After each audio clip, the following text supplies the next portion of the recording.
comes from beyond time, from beyond the outer limits of your imagination, and he's ready to blow your mind.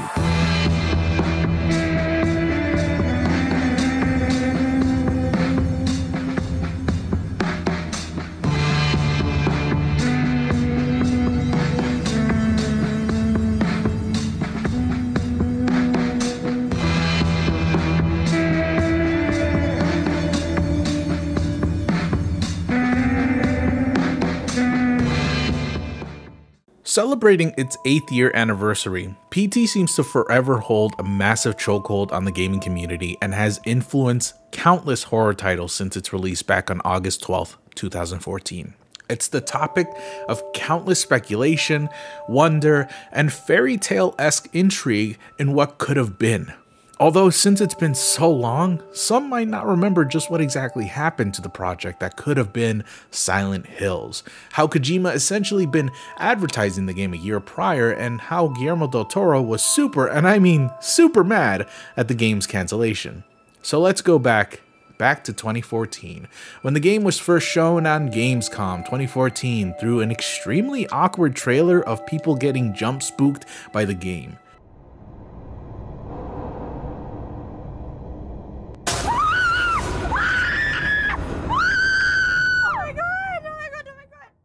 It's really underwhelming. Although this shit was trendy back then. You got Markiplier and his funky bunch to thank for that. Also Dead Space. Seriously, watch this commercial when you can. It's so fucking stupid. I'll show you my opinion. It's gross. I hated it. Yet, as underwhelming as the trailer was, it did get some people interested, but not as much as some of you might think. At the time, PT was speculated to be Kojima's project by only die-hard Kojima fans back then, which was a niche at the time. Nowadays his fame, or infamy, depends on who you ask, has been launched into the stratosphere ever since he was let go by Konami and got his own studio, though we'll talk more about that later on. During this time, Kojima had done a marketing campaign of Metal Gear Solid V, where he disguised footage of the first level of the game as a brand new IP made by a completely fictitious developer named Moby Dick Studios.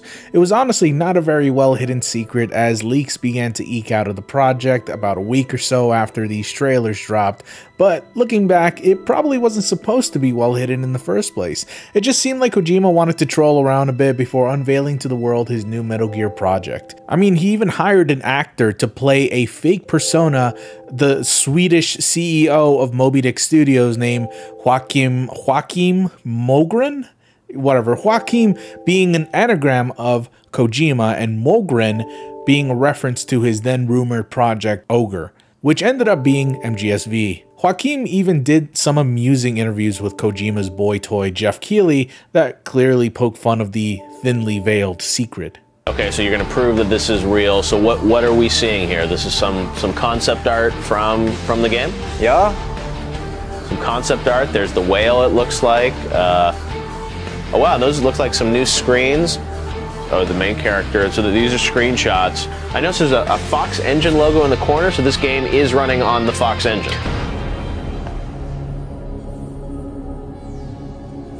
This stunt would later fuel PT's marketing scheme, where once again a fake studio by the name of 7780s Studio was in charge of developing the game, though this time it was a lot more subtle. Though there were very notable clues before the game even started that showed you that this is a Silent Hill project and that it was being worked on by Kojima, namely in Gamescom 2014 when this was live streamed, that the PT trailer was shown immediately after new Metal Gear Solid V footage, which correlates to the fact that this is a Kojima game. And as soon as you start the game, or rather the demo in this case, you'd actually see 3 circles in reference to the Halo of the Sun symbol that's seen all over Silent Hill games. Nobody really knew just what this was until sometime after the game was published, and the streamer by the name of Soapy Warpig accidentally found the solution. It's kind of hard to tell when Soapy Warpig solved it, since a lot of the articles don't even mention her being the first person to discover the ending, nor do they really mention the day it was discovered, so I'm just kind of working off my own memory here and estimation, and if my memory and the estimation serves right, I think it took about maybe a day or two after PT was released for the ending to accidentally be discovered. And it's extra funny because if you actually watch Soapy Warpig's stream, I think she only had like about 10 people watching at the time. So 10 people, including Soapy Warpig, found out that there was a Silent Hill game before the whole world knew. I think we're at the end! Oh, fucking brilliant! Oh god, I feel so good! Pumps. Oh my god! Oh my god! Hideo Kojima! What? Oh my gosh! The secret's being revealed! Oh my god! Oh my god! Oh my fucking god! Oh my god! Oh my god! It is! It's Silent Hill! Now I say accidentally because even after the stream went viral, not a lot of people knew just how she solved the last puzzle, which stumped many players weeks, even months after it was revealed PT was a Silent Hill game. We sort of had vague understandings on how it was done, something about baby photos and photo scraps being somewhere going backwards maybe, something to do with Midnight, Jareth or Jared, Sarah, Lisa. Wait, go to the brightness settings? Huh. Look at that. Does this puzzle even have any relevance? Wait, I have to say what into the mic? Wait, what if my mic doesn't work? Seriously, why the fuck does this baby laugh so much? Is that bad or not? How many times should the baby laugh? I don't know, who knows? God damn it, I just want to see Norman fucking Reedus. Keep in mind, I'm fully aware that people have cracked the code by now, about a few years later, sure, but I wanted to emphasize how confusing the last puzzle was and really how creative it is. Something only Kojima could come up with, even knowing the puzzle wasn't fully solved until years later. I mean, we kinda knew, but not really. Though it does show how genius it was, or maybe it was just really stupidly obscure. Either way, the content PT had was immense, despite only taking place in one single hallway. The game starts with you in an empty concrete room. There's not too much to do here, so you go outside and the game begins. Right off the bat, the way this game is built and the way the halls are cluttered with trash and filth as well as photos, the scenery tells a story all of its own and in a very well crafted way. The trash is carefully placed to illustrate a tumultuous life that once roamed these halls. The host of the radio show tells the story of a man who murdered his wife, coincidentally with a photo of a married couple right next to the radio. As she was cleaning up the kitchen after lunch. When his 10-year-old son came to investigate the commotion, the father shot him too. His 6-year-old daughter had the good sense to hide in the bathroom, but reports suggest he lured her out by telling her it was just a game. The girl was found shot once in the chest from point-blank range. The mother, who he shot in the stomach, was pregnant at the time. Police arriving on scene after neighbors called 911 found the father in his car listening to the radio. The way the man tells the story is highly unusual and somewhat sensationalized, sort of detaching you from the horrors of what is being told with a voice that more resembles something theatrical than that of someone who's telling the news. It's strange in a way that really can't be described, almost giving a sense of disillusionment. Then after a few cycles through, this ghost appears before you and holy shit, is she scary. This is Lisa, the spirit of what many believe to be the main character's wife. She doesn't do much at first, but the lighting when you first encounter her is perfect, and her breathing is terrifying.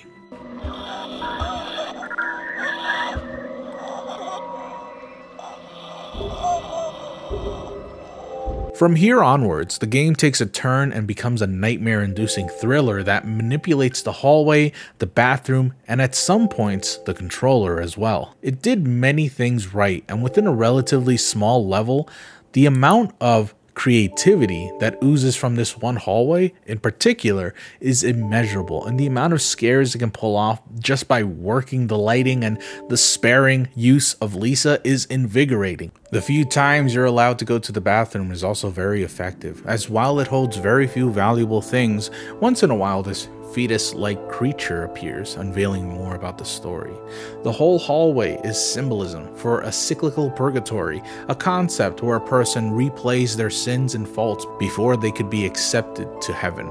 Taking into account that the main character is trapped here due to what he had done to his wife, it can be assumed that this apparition is his very own demon that he must confront, but it's always eluding him, haunting him. watching him, right behind him, and sometimes even killing him, forcing him to repeat the cycle.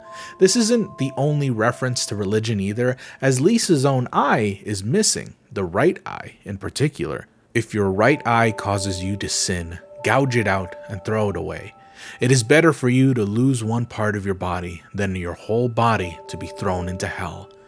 Matt 5:29, Mark 9:47. The murder itself is also very gruesome and seemingly random. A shotgun blast to the stomach? Now why would the husband do that? Well, because Lisa was pregnant and he wanted to get rid of the child. Not because he couldn't handle being a father, but because he couldn't handle the truth. It wasn't his child. It was, as allegedly stated by the fetus, his manager's child. Even the jump scare, the one and only one, is incredibly effective. I'll have you take a look, but if you want to skip, here's the timestamp. I'll give you a moment. Okay, you ready to see it? Here it is. His 6-year-old daughter had the good sense to hide in the bathroom.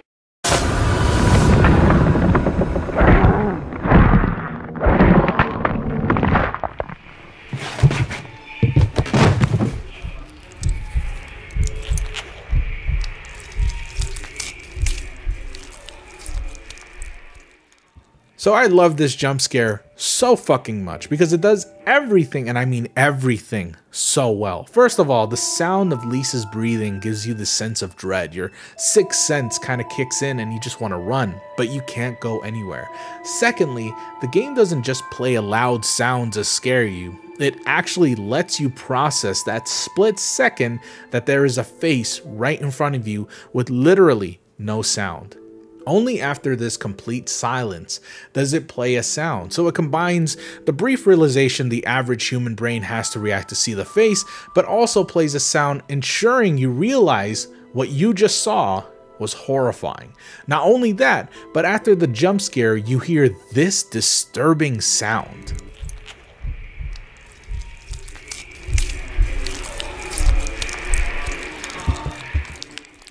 Now, the squelching sounds have been debated for a while, but if we were to guess what exactly that sound would be, well, it doesn't take much imagination to guess.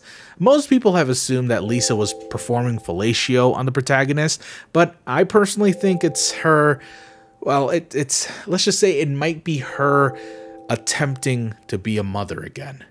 Or, if you're not into that sort of imagery, she's eating cake, I guess. I especially love that you can see Kojima's inspiration for his love of movies in this one tiny demo. References to films such as Jacob's Ladder, Eraserhead, even cultural stuff like War of the Worlds, all of these things and more surmised as one of the greatest video game horror experiences we've ever had, and yet, despite the amount of praise and meteoric hype this game garnered, the project was ultimately axed under Konami's hands. Now, what happened? Everyone loved the game. Everyone was excited about it. And hell, once it was revealed, the combined might of Hideo Kojima, Guillermo del Toro, Norman Reedus, and whoa, Junji Ito too? Yeah, he was also sort of part of this project too. People's expectations just shot instantly to the stratosphere, wondering just what could have happened. And we'll discuss more about that right after this break.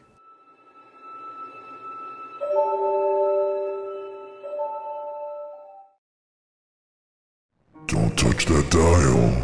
We'll be right back.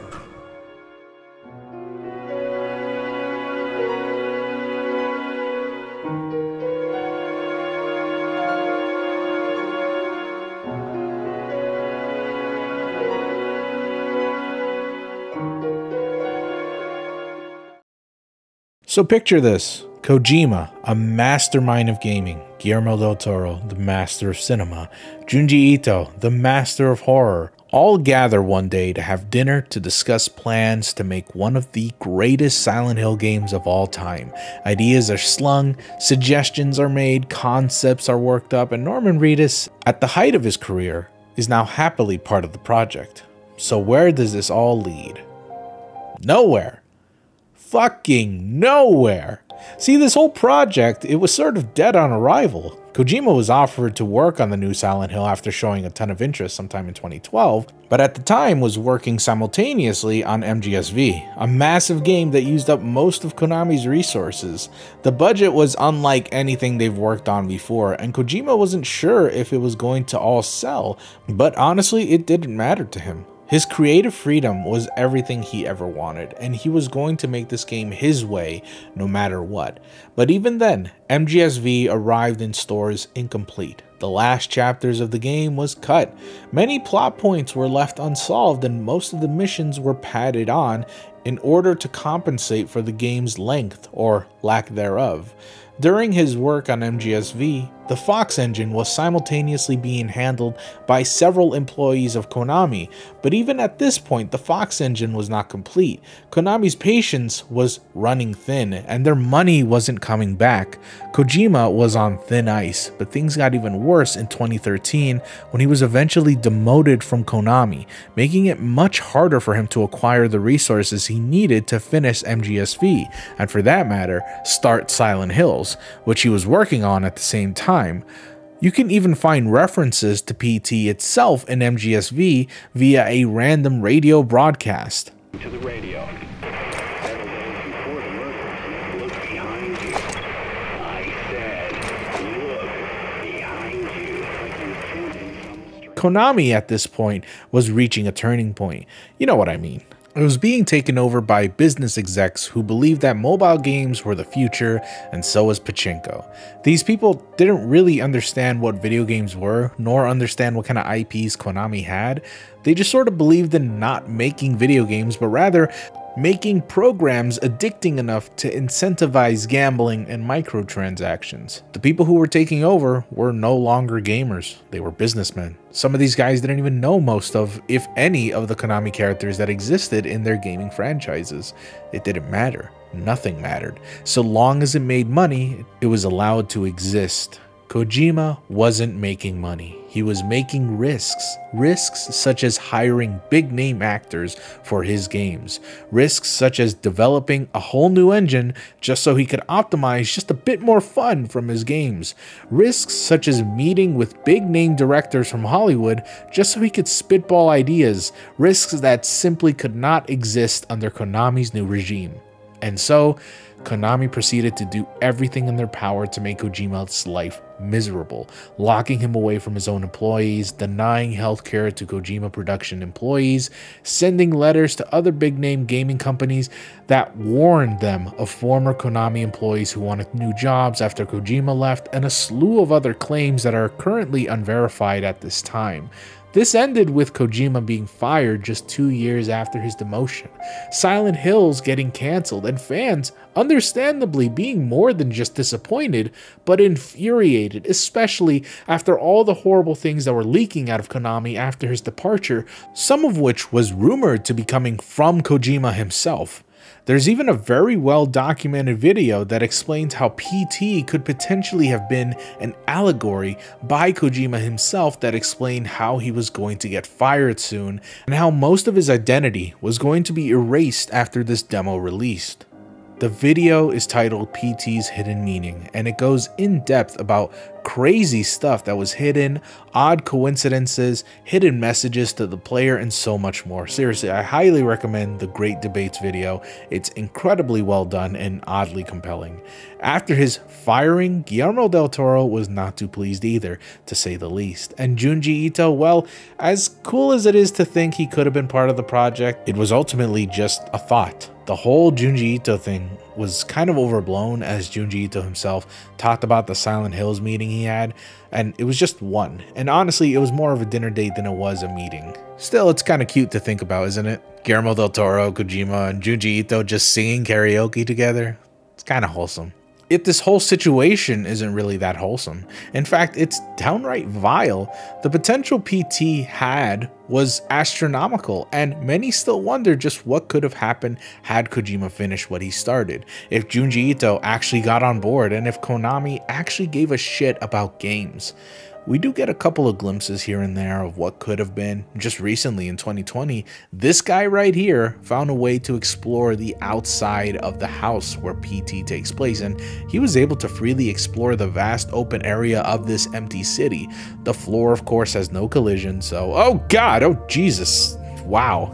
Holy shit, they actually thought that far ahead of people maybe like escaping the boundaries. Oh wow, that's impressive. Well, anyways, eventually there was a workaround this collision problem, and we were able to explore the world outside Lisa's hallway. And I gotta say, it's really kind of impressive just how far we're able to go. There's a ton of cars here and there. Most of the buildings and windows seem kind of unique, and eventually we can see an overpass, which is surprising because I don't think you can actually see most of those details at all in this trailer.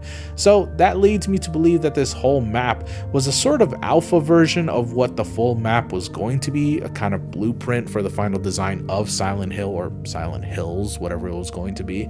And yet, it's sort of funny that even years after the game's first release, PT is still being heavily explored and some of the mysteries are still unsolved. So much of this game is a mystery, from the cryptic messages to the strange atmosphere to even the development itself.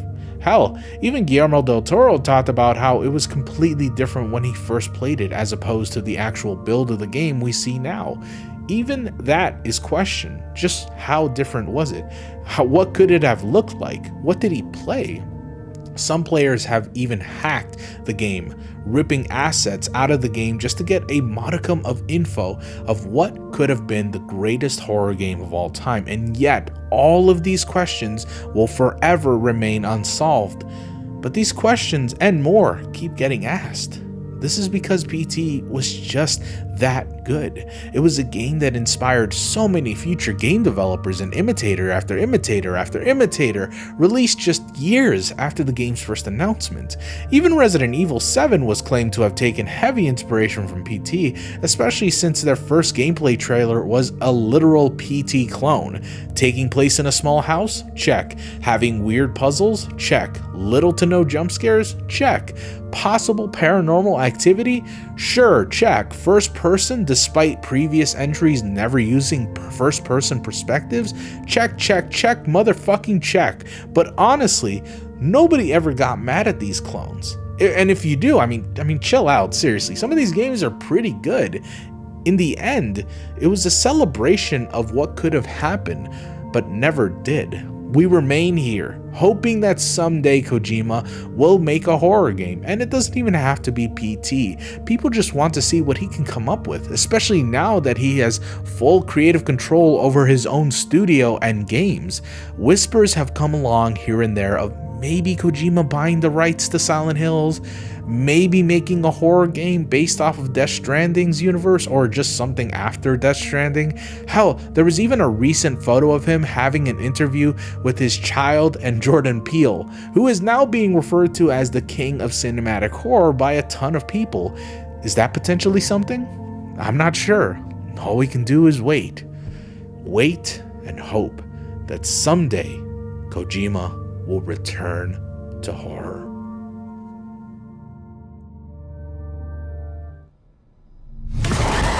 Even 17 years after its initial release, Resident Evil 4 is considered one of the greatest horror games of all time, but you'd be hard-pressed to find anyone who would say it's one of the scariest.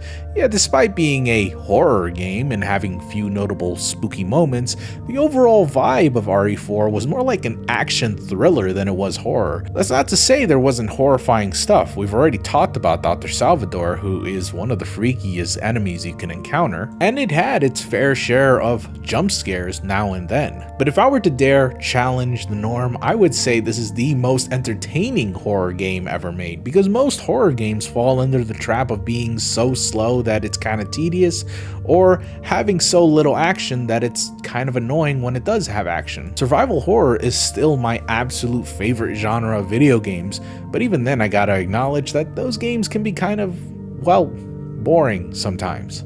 but the sparse amount of horror mixed in with the cool amount of action that Resident Evil 4 had made it very unique, but incredibly fun nonetheless. A game that I've actually played multiple times, and I know you guys have played probably at least 4 times. Seriously, I've never met a single person who's only beaten Resident Evil once.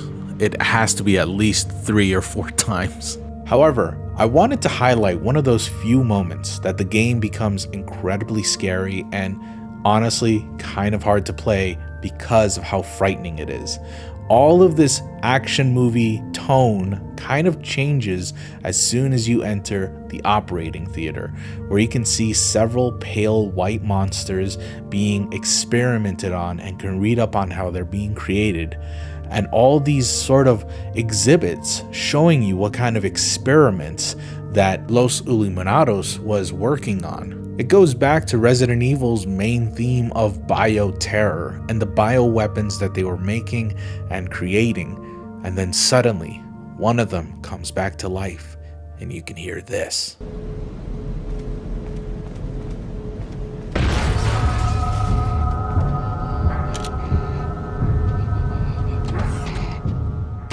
This is the Regenerator, or known officially as Regenerador. I'll be honest, it's embarrassing that I know Spanish, but that is the fucking hardest word I've ever said in Spanish. I've lived away from my parents for so long that I'm starting to forget. I gotta go back to Duolingo or some shit. Anyways, it's a freaky monster that breathes constantly, almost in pain.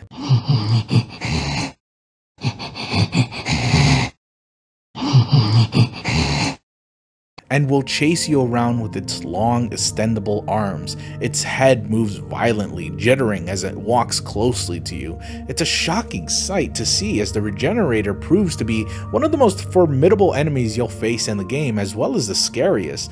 Also, okay, did you know that you can kill him if you deal enough damage? I didn't. Seriously, I must have played this game like 8 times in the past, and I've never attempted to fight the Regenerator without the thermal skull for the sniper rifle. For years, I thought it was impossible to kill him any way else, so I always just shot him in his weak spots. And can you blame me? You unload an ungodly amount of ammo into this dude, pop his head off, shoot his limbs off, and he still moves, alive and well. I thought he was immortal, hence the name Regenerator. However, this name refers only to the fact that he can regenerate his limbs, not its health. So you can shoot it a ton of times with a sniper rifle, and it'll die right then and there. It kind of ruins the illusion and fun of this being one of RE4's strongest monster and most menacing creature, sure, but it's funny to bring up nonetheless. Regardless, as kids, we didn't know any better. This was something we hadn't seen before in the whole game. I mean, sure, again, Dr. Salvador is a very spooky nightmare all on his own, and I've made a video on him during the first Traumathon because to me, he's so much more iconic, but as I've gotten older, I've appreciated the Regenerator's existence more and more, and gameplay-wise, he's kind of fun to play and an incredibly tense moment for the player if it's your first time facing him. Everything about him was made with love, from the sound design to the character design, to even down to the way he dies. That is metal as fuck. And let's not forget the subspecies variant, the Iron Maiden, an early iteration of the enemy itself, only pointier. God damn, that entrance made me piss myself. It behaves nearly identical to the Regenerator, but with an attack that almost instantly kills you.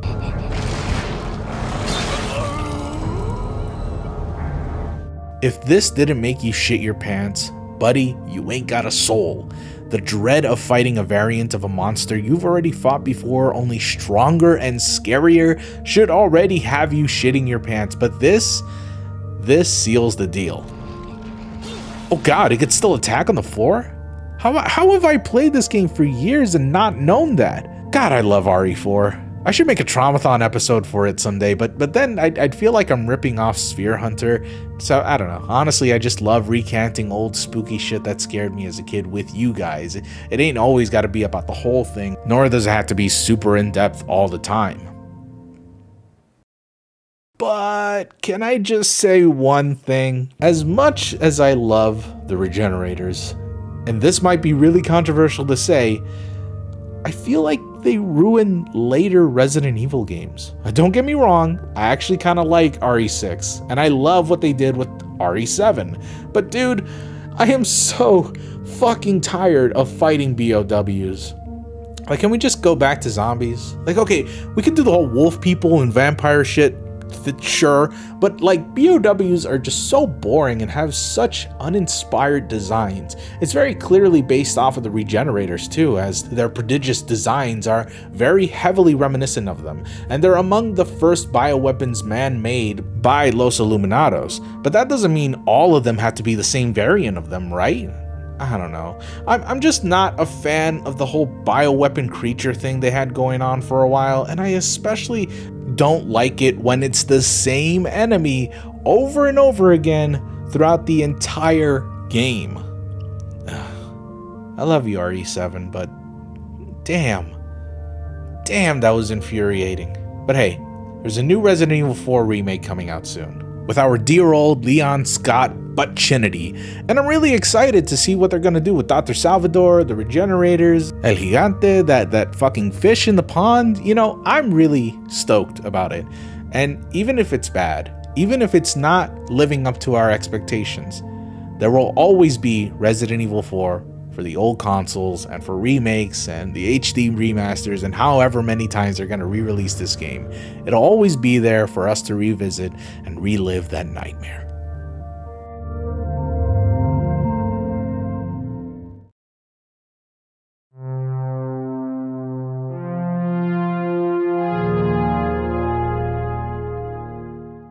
Scare tactics.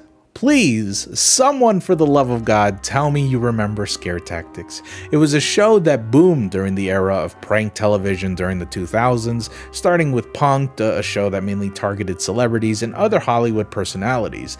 With Punk'd's popularity skyrocketing, prank TV was at an all-time high, consequently making other prank shows just as popular as well. Shows like Boiling Points, Trigger Happy TV, Crank Yankers, Viva La Bam. I mean, that was pretty big though, not really a prank show, but really, when am I ever going to talk about Viva La Bam? Keep in mind, some of these shows weren't made because of Punk'd, but I'd argue that Punk'd made prank TV way more popular here in America, making other prank shows that were airing around the same time just as popular, if not even more, because of Punk'd. People were yearning for that kind of content, I guess. With so many prank shows skyrocketing into success, the Sci-Fi Channel said, "Bet!" and made Scare Tactics, a prank show focused on pranking everyday people as recommended by their best friends or family. And the pranks?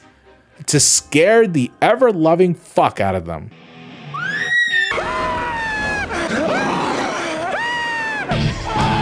Oh my God!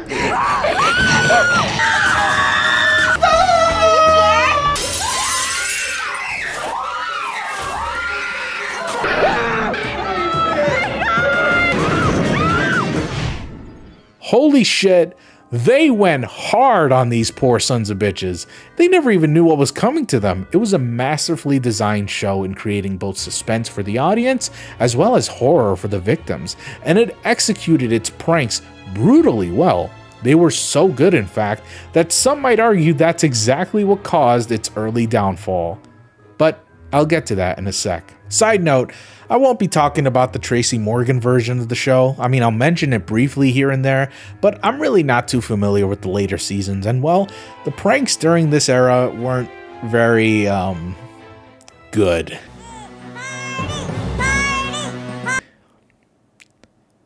Yeah. No, instead, I'll talk about the first two seasons, because those are the ones I watched, and those are the ones that I think are the best. Hosted by Shannon Doherty. Doherty. Damn it. God, I had just such a huge crush on her. What I wouldn't give to scare her tack tits. Kidding aside, Shannon was a pretty good host, but an even better prankster, as she would even participate in many of the pranks during the show's airing, which I liked. Not a lot of the hosts during this time actually participated directly into pranking people themselves. Even in Punk'd, Ashton Kutcher only showed up during the end to reveal it was a prank, and even then he stopped doing that later on. So what kind of pranks did these little weasels get up to? Well, most of the time, the victims either think they're going to die or get kidnapped or be abducted or accidentally murder someone or accidentally find life beyond our own understanding, involuntarily slaughter someone, mutilate other people, think they're gonna die, summon the devil, get kidnapped. Hey, is that Joey Diaz? Think they've killed someone, summon the devil. Okay, you get the picture. But as repetitive as some of the scenarios can be sometimes, they were nonetheless effective, terrifyingly so. One of my favorite pranks was the one where the girl is isolated in this cabin in the woods, and the whole premise is that there's like a machete murderer on the loose that's about to kill the woman inside the cabin, but it's set up beautifully.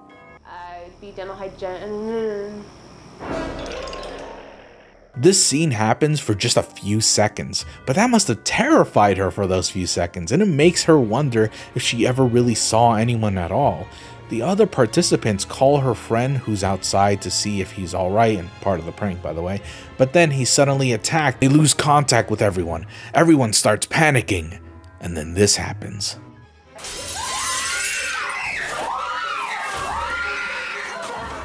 Jesus Christ, that's brutal. This goes beyond trying to just scare someone. You're like actually traumatizing them, literally. Look at his face. That mask is nightmare fuel. This is going to haunt her for weeks, maybe even years, but who fucking cares? As the audience, we loved it. I personally love pranks that involve scaring people. Seriously, there's nothing that tickles my ballsack more than someone getting scared so hard they start jitting around and just fucking go primal and do whatever they can to just survive. But not all of these pranks deal with getting chased by serial killers or monsters or anything really paranormal like that. Some of them are actually pretty creative with the restrictions they have. Like this one prank where a guy is given like this nuclear weapon device or something to test out in an open field. You know, he's all cool and shit, blowing stuff up here and there, when suddenly, boom! Holy shit, someone was in there! Whoa, what did you do, bro? This is your fault. You just shot a man. He's dying because of you. You see what I mean by traumatizing? They did not pull any punches when they made this show. Sometimes these ideas would go wild and over the top, but it was just grounded enough that it made the victims believe that there was some sort of danger, and I respect that a ton, you know? They could have easily have made each episode like, I don't know, every episode they get chased by Bigfoot or something, which was a classic episode, by the way. Or some other over-the-top paranormal entity would happen, I don't know. But they really explored just what it meant to be scared by everything and anything. I love the look on their faces every time they pull off the prank. The pranksters always say, "Are you scared?" Well, you shouldn't be, because you're on fucking scare tactics, you stupid motherfucker. And their face is priceless. Most of these guys don't even know what the fuck scare tactics is, because I mean, it wasn't really that mainstream, though it was kind of popular, but not enough for most people to know. So most of the time they react kind of confused for a second, not really processing what's understanding. I mean, how could they? They're like traumatized for life. And then it's only until someone or like their buddy shows up and they're like, "Oh, you're on TV," and then all of a sudden they start laughing their asses off because they realize they're not gonna die or go to fucking jail. Again, that's what's interesting about how they scared their victims. Some of the fear came from the fear of your own life to the fear of guilt, the fear of paranoia, etc., etc. They really didn't go the easy route. You know how easily this could have been just a glorified Halloween haunted house show? It would have cost less, it would have been risk-free, the set would have been static, the costumes would have been the same, but no, they really did try to scare and fuck up their victims' psychosis. However, would it be surprising to you if I told you that this show almost got canceled within the very first episode? Let's just say not everyone was happy to be pranked. And we'll talk more about that right after this break.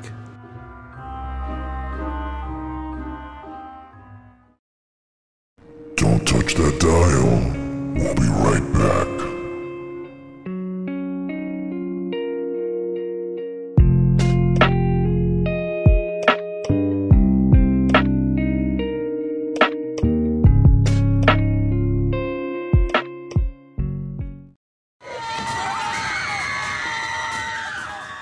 I'm surprised nobody ever died on this show, seriously. Well, be that as it may, there were concerns over the show and how it was produced when one of the victims they pranked, Kara Blank, sued the Sci-Fi Channel after being pranked and claimed she suffered severe emotional damage. Yes, seriously, she literally went emotional damage. The details of the prank she was involved in are very similar to some of the pranks that were shown, which has led some to speculate that this might be Kara. Despite her name being Jessica on screen, they could have just changed it for the legal reasons. But if I were to guess, I'm gonna assume they ended up never using that footage, and if they ever did, they most definitely gave Kara a fake name, but that's highly unlikely, unless of course they paid Kara a handsome sum amount of money just to use her footage. In the end though, a lot of people speculate this caused some of the later pranks to not be as hardcore, which I kinda doubt. I think more so this has to do with the change of leadership. Around the time season 3 came, Tracy Morgan hosted the show, which, bless his heart, I think was emblematic of what the season was going to be, and the show as a whole was going to be moving forward. The creators of the show was Kevin Healy and Scott Halleck, who moved on to make other prank shows later after this show was inevitably cancelled. Great prank shows such as and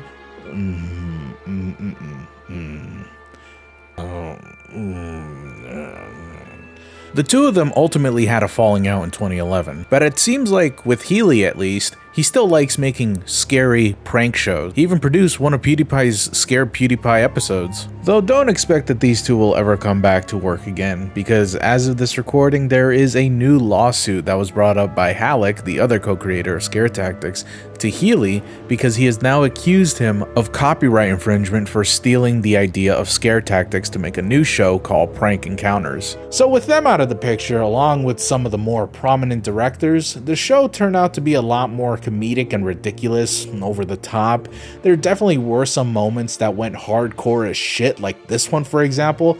This one's my favorite. It's called the Rat Demon Prank, and the premise is that this guy is working at like a biological lab or something that they set up, and there's this whole backstory that there's like some sort of genetic mutation experiment going on here involving the cruel, inhumane treatment of these rats and like human DNA or whatever.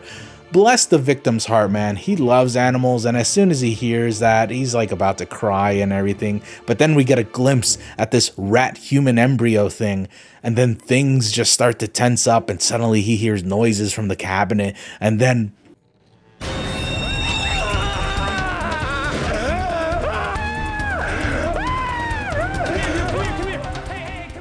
Jesus fucking Christ.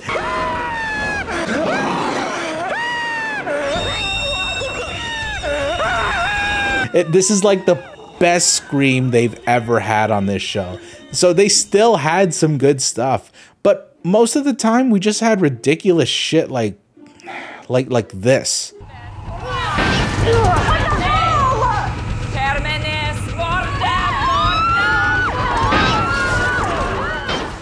And it's like, what the fuck is this? Okay, the rat monster is dumb too, but like really? At some point, I started wondering if the show is real or not. After a while, I seriously couldn't believe people fell for some of this stuff. Although while doing research on this video, I actually found two individuals who were on Scare Tactics and they were the victims. They actually give pretty interesting stories on their time getting scared, though I recommend checking them out. It's an interesting little behind the scenes, something that we actually rarely ever get from this show. I really do think Scare Tactics got scared, no pun intended, by the lawsuit. Sure, they did 2 seasons without a care in the world, but whoever took over during season 3 probably wanted to steer clear from anything too risque and anything too costly. Anyways, the ratings started to die down, the show was beginning to decline, and eventually Scare Tactics stopped airing on TV.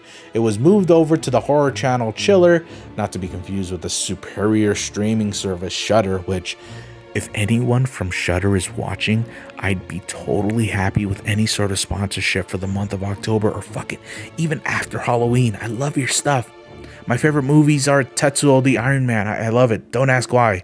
Seriously, don't. Just sponsor me, please. Nowadays, it seems that it's kind of a show that faded off into history and was completely wiped out of most human memories.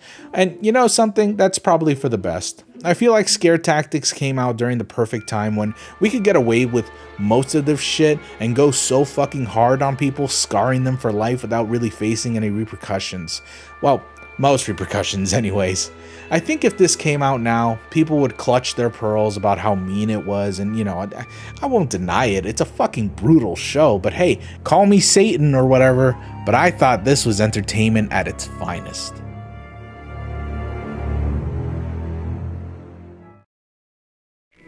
There is nothing. These are the infamous words that have inspired the internet into investigating possibly one of the creepiest videos on YouTube titled, you guessed it, There Is Nothing, or Dining Room. This video scared millions and sent instant chills down your spine when you first see it. Everything is off-putting, from the outside fire, to the woman's pale skin, to the way she talks both backwards and forwards. This has caused quite a bit of speculation, conspiracy theories on what this video could mean. I remember first seeing it a long time ago back when I was still attending school, and to be honest, it never really creeped me out. It was just kind of making me wonder what the whole deal was. Does it have a deeper meaning, or was it nothing? In reality, it was created by David Earl, a communications expert who has experience over creative design and art. Several people have praised the video, citing it as one of the best examples of modern horror and a true example of art at its highest forms, but Earl made this piece as a personal desire to prove that there is nothing on the other side of life, that being death, as the strange pale character speaks backwards at first, falls forward, and dies, and comes back to deny that there is life after death by saying, There is nothing. It's a bit somber, although in some sense it doesn't have to be. Many view death differently than ourselves, and frankly, there's no need to change their minds on what they find more comforting. In my personal journey of life, I've yet to truly find what I find comforting about death, if I can even find anything comfortable about it at all anyways. Would I rather there be an eternity of paradise waiting for me at the end of my own journey? Are my friends and loved ones there at the end with me? If not, then is it truly paradise?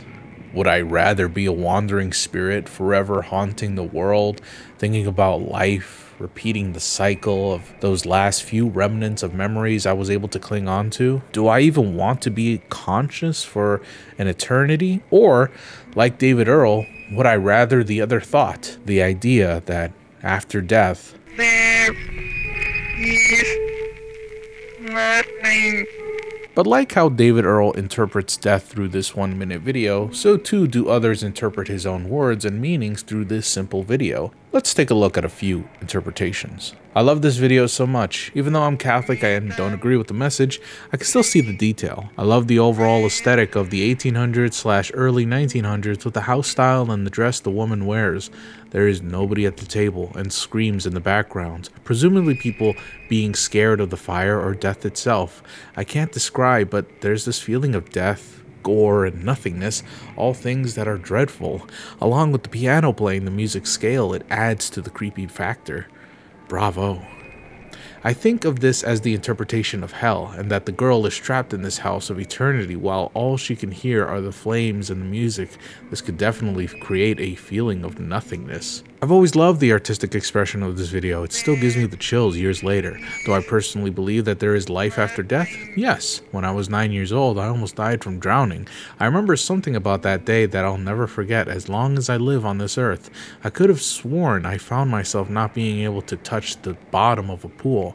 I tried to stay afloat, but I couldn't, and I started sinking. I was underwater for a while, and I remember seeing my body floating there below the surface and feeling okay. I have heard other people have similar experience when they're dying. They say they can see themselves, but they don't feel any pain and they're not scared. Obviously, I've lived to tell the tale as someone saved my life. Ever since that day, I doubt that anyone ever really dies. What happens after we die, I cannot say for certain. After reading this, I'm curious to know what you all think, and what you believe, what your ideas are of this video, and what you interpret it as, how this message affects you, if at all, or if you just think it's funny. Do you believe that? There is nothing. In the end, we all interpret life differently, much like how we all interpret death differently, and how we interpret this video differently. Yes, some people do think this video is funny. Others think it's scary, traumatizing even. But there's nothing about this video that can harm you, so why fear it?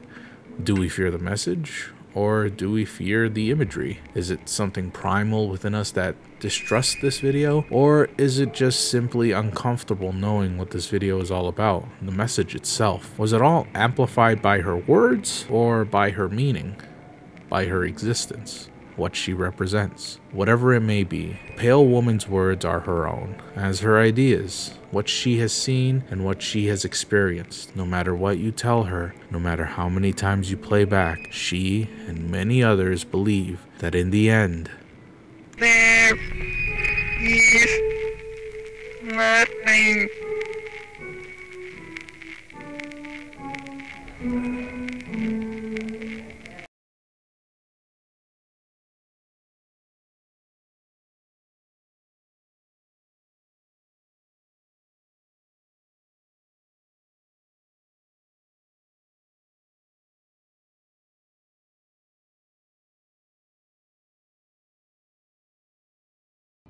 Amnesia is one of those games that's the perfect litmus test to find out whether or not people remember old school Let's Plays, because this was the game that, in its peak, was as popular as Five Nights at Freddy's when it first came out. It's a relic of the past that saw the success of many YouTubers, including PewDiePie, who at one point played this game exclusively on his channel. Oh, it's open now? Oh good. Ooh, look at this Iron Maiden. I don't trust Iron Maidens. You go first, Stefano. Is it good? Yeah, it's good. I'm just in this guy's crotch, so I don't know. This birthed PewDiePie's career and launched it into new heights, where he continued to soar for many years. If you don't remember Stefano or the barrel, bro, are you even a PewDiePie fan? Honestly. But let's not get too far off track here. This video is dedicated to the master of psychological horror itself, Amnesia, The Dark Descent, and the amazing people behind the game itself, Frictional Games. Starting off with their very first series ever, Penumbra, Frictional Games made it clear there's one genre they want to focus on and to master: psychological horror. Some might say the Penumbra, and for that matter every game made by Frictional Games, is in fact a survival horror game, but I argue that survival horrors are more focused on you versus the monsters with limited supplies. Good examples would be games like Resident Evil or Silent Hill. I don't know, Dead Space is a good one. These games give you the tools to survive, weapons, health packs, abilities, maybe a radio, but it doesn't give the winning advantage to you, just enough supplies to make sure you can move forward. The kinds of games Frictional made were less you versus monsters and more you versus yourself. Sure, there are monsters, but they're easily avoidable and often not really the scariest part of their games. What you need more than anything is patience and a good hiding spot, and well, when you find both, the monsters just sort of become trivial. See, the true horror in Frictional Games' games have always been with the player themselves. Starting with Penumbra, there technically isn't any NPCs whatsoever in this game, not physically anyways. Sure, there's quite a few people you meet in the trilogy and ultimately talk to, but it's never face to face. It gives you this sense of loneliness and makes you feel very uncomfortable, and you're never really sure if you're actually talking to someone or if you're just imagining it. I really do love Penumbra quite a bit. I played the original trilogy a long time ago when I first had a Let's Play channel, you know, not to copy PewDiePie or whatever. And as much as I'd like to talk about that, I cannot deny that what Amnesia did later was basically perfect what Penumbra tried to execute. See, in Amnesia, you play as someone who has, well, amnesia, duh, but the only thing you know is that your name is Daniel, you apparently wiped your own memory out on purpose, and that you're being hunted by a shadow. Your one and only objective is to go deeper into the castle you woke up in and kill the Baron. With this premise alone, we've already set up the biggest clue behind this game's ingenious design, and that is you cannot trust yourself. It's true, because Amnesia has everything a classic horror game would need: scary monsters, scary traps, spooky environments, a fragile protagonist, all that good jazz. Although it did have that one invisible water monster that was legitimately terrifying. But the other thing that differentiates itself with other horror games is its sanity meter. Now, sanity meters sort of exist in other psychological horror games. Eternal Darkness is the only other game that comes to mind personally when I think of sanity meters. And with that game, whenever your sanity is low, you start to experience bizarre things. To be or not to be, that is the question. Whether 'tis nobler in a mind to suffer the slings and arrows of outrageous fortune, or to take arms against a sea of trouble. It's really cool, and honestly, maybe I'll talk about Eternal Darkness another time, but the reason I brought that up is because, well, I had never played Amnesia before, so when I actually did play, I don't know, maybe 4 years ago or something, so like what, 8 years after its initial launch? Yeah. Well, when I first played it, I assumed the sanity meter did something that affected your status, because, I mean, Eternal Darkness did, and I love that game. Maybe it made you see weird shit, maybe you got less items, maybe it made you lose health, perhaps even the enemies got to see you or find you easier, perhaps even make you lose health easier, something? Well, I was curious for the longest time just what it could be that the sanity meter did, but it wasn't until after I had beaten the game that I looked it up and found out that this game has a horrible secret. Now, if I tell you this right now, you probably won't like Amnesia the same way as, well, people who initially went in blind did.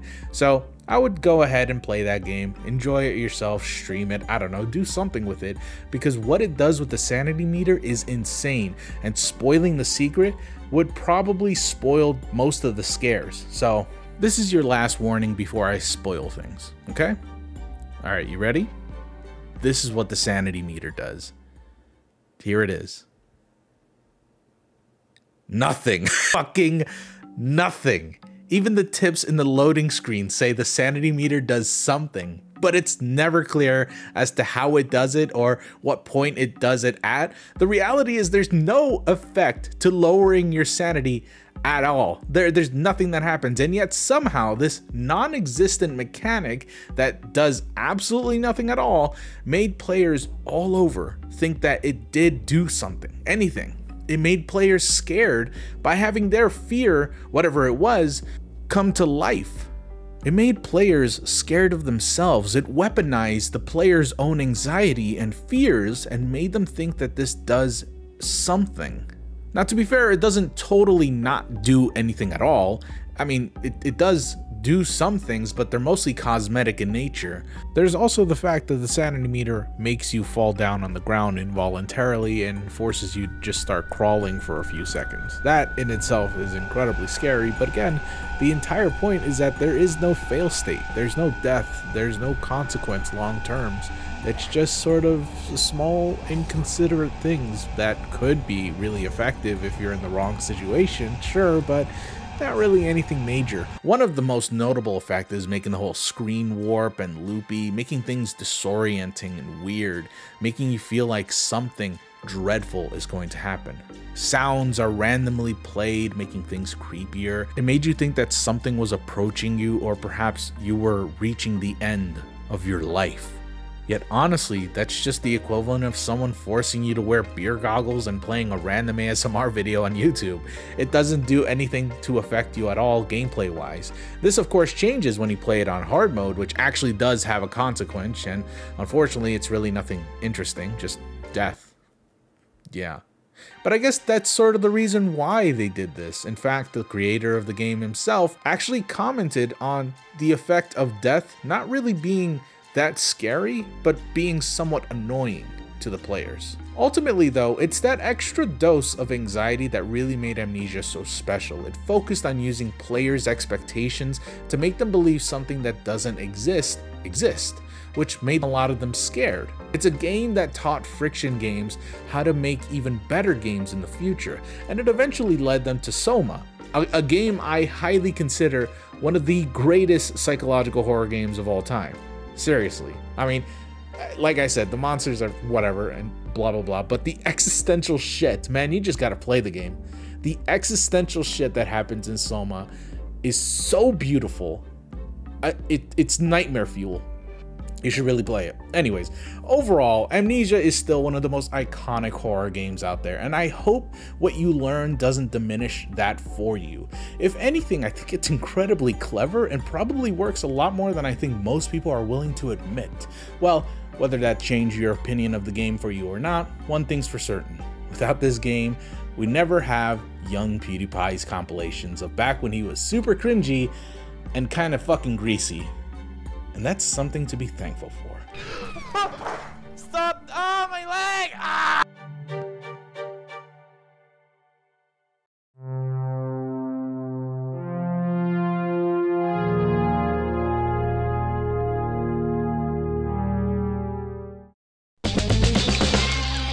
All God's creatures, fresh off the grill. So come on down to Mr. Meaty, where friends meet to eat meat. Mr. Meaty! Mr. fucking Meaty. Do you guys know how many of you have suggested this to me? And how many times I've wanted to cover it? Yeah, I meant to cover this show last year during Traumathon 3, though if you were part of that live as it was happening, you know that there was a ton of technical issues that prevented me from doing full videos on many topics.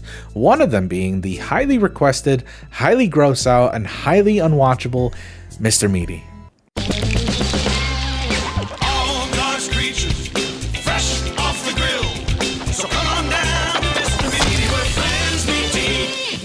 Yeah, so Mr. Meaty, oh my fucking god, that's so loud. Yeah, so Mr. Meaty was a show that featured two of the absolute ugliest puppets to have ever exist, Josh and Parker, and their wacky adventures as fry cooks for the Mr. Meaty restaurant, a conglomerate chain ruled over by an Edward R. Carney, Mr. Meaty himself, who has blue skin because he was cryogenically frozen for 100 years just because, well, just because he could. Together, Josh and Parker live out their mundane lives until something comes up that makes it not so mundane, and then shit hits the fan faster than you can say, fuck, oh my god, stop, stop, just change the fucking channel. I told you it was very. This show is hard to watch. But whoa, I'm getting a bit ahead of myself, aren't I? Why don't I reel it back all the way to the very beginning? It all started with the Grogs, a Canadian puppet troupe founded by Jamie Shannon and Jason Hopley in 1992, just when they were both 21 years old. The namesake of their company, Grogs Inc., comes from their first major group of characters, monster puppets known as the Grogs. The Grogs were featured on YTV, which, you know, I'm not too familiar with Canadian television, but from what I've seen, it seems to be one of the prominent places where cartoons and kids media in general was aired in Canada. The Grogs at the time were actually pretty popular, as they helped YTV reach an all-time high in viewership when they conducted a 12-hour raid of the channel, featuring their more prominent Grog puppet, Warren Chester Grog. Kids really loved it, and YTV loved the money, so they wanted to merchandise the Grog brand, but unfortunately that's when things got real dicey. The relationship between YTV and the duo puppeteers soon soured, which led to the eventual termination of both them, but not before Hopley and Shannon met Jack Lenz, who encouraged them to make their own company, and so they did, Grog Inc. Now I know what we're all thinking, man, these are some fucking ugly puppets, and to some extent I agree, but I gotta be honest, I love these puppets all the same. All the time, most puppeteers aim to be overly kid-friendly as to not offend or cause a ruckus with the parents, and so they make puppets that are pretty much, you know, your standard cute and fuzzy and really lacked personality that you would see on, say, Sesame Street. Or sometimes they'd completely fail and make horrible, uncanny puppets that just scarred kids for life. I'll probably talk about this show some other time, but seriously, this is horrifying. It's me, Ernie. Today on Peppermint Park, we're introducing the letter A. Grogs, however, found a nice in-between. They made puppets that were ugly, sure, but memorable all the same. You just don't really see puppets like this at all, and usually when you do, it's done by accident. You might disagree with me, but I actually really like them. These were clearly made with kids in mind, and I kind of like that about the Grogs. But oh boy, maybe they needed to dial it back on the ugly factor a bit, because soon enough they struck a deal with Nickelodeon and began producing the show Nanaland. Remember Nanoland? Well, fuck Nanoland, we ain't talking about that bitch today. But after working a few years on children's programming for Nick, not just Nanoland, but a Whoopi Goldberg show too, which I had no idea existed, Nick gave him a shot at making something much more mature. And so we entered the territory of Mr. Meaty.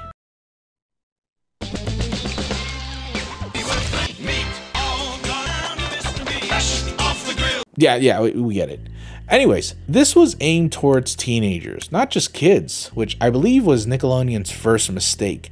See, Nickelodeon at the time did have a programming block for teens, but that only aired during the weekends at the time of Mr. Meaty's airing, and unlike today, it wasn't its own channel until after Mr. Meaty's cancellation. And though this was aimed towards teens, unfortunately it was shown to kids before it became a real show. I mean, you'd expect this to be on Teen Nick's block, but no, Mr. Meaty eventually moved to Nicktoons, where all cartoons go to die. And Nicktoons' demographic, by the way, was majorly kids. So yeah, I guess I can see why this was so traumatizing to a bunch of kids, because it was never meant for them in the first place. The show first started off as shorts in between ad breaks for other Nickelodeon shows. So, like it or not, you were pretty much exposed to these characters almost every time, which is funny because I'm sure most of us had no idea what Mr. Meaty was the very first time we saw the title card. So we just got stuck to it, hoping to see something maybe funny, maybe cool, and then, oh my god, oh Jesus. Oh. So yeah, it didn't give the strongest first impressions, especially since, well, this show wasn't made for kids, and yet it was still exposed to kids nonetheless, terrifying the shit out of them for years to come. It's a bit jarring though, don't you think? If this was aimed towards teens, why use puppets? I don't think teens would watch puppets anyway. But like I said, these aren't your classic fuzzy wuzzy characters. Nah, these were some really gnarly fellas, and oh god, so many of them were just so yeah. So of course, knowing that puppets weren't going to attract teens, Mr. Meaty focused on one thing teens love the most: edgy, gross out humor. Jesus Christ, this is like Nemesis for kids. Seriously, there was an episode where Josh wanted a girlfriend after being dumped. So what does Parker do? Make him a girlfriend, of course, with a meat making machine from the samples of all of his favorite women. So then all these ingredients are mashed together to make the perfect woman, right? Wrong. So here came Mr. Meaty in all its glory, with its two ugly as fuck protagonists, Josh and Parker, and the ugly as fuck situations they got themselves in. It's really no different than regular show when you really think about it. Both shows starred two very lazy employees who barely scrape by during their work, just enough not to get fired, and then they meet some sort of dilemma, a very simple one mind you, and then it becomes just a whole nother thing that almost is incomprehensible. But it doesn't end there, as the worst is yet to come, as we discuss the other horrors that lurk in this show, why the show is so gross, how most of the show is now lost media, and of course, the puppets themselves. Stay tuned.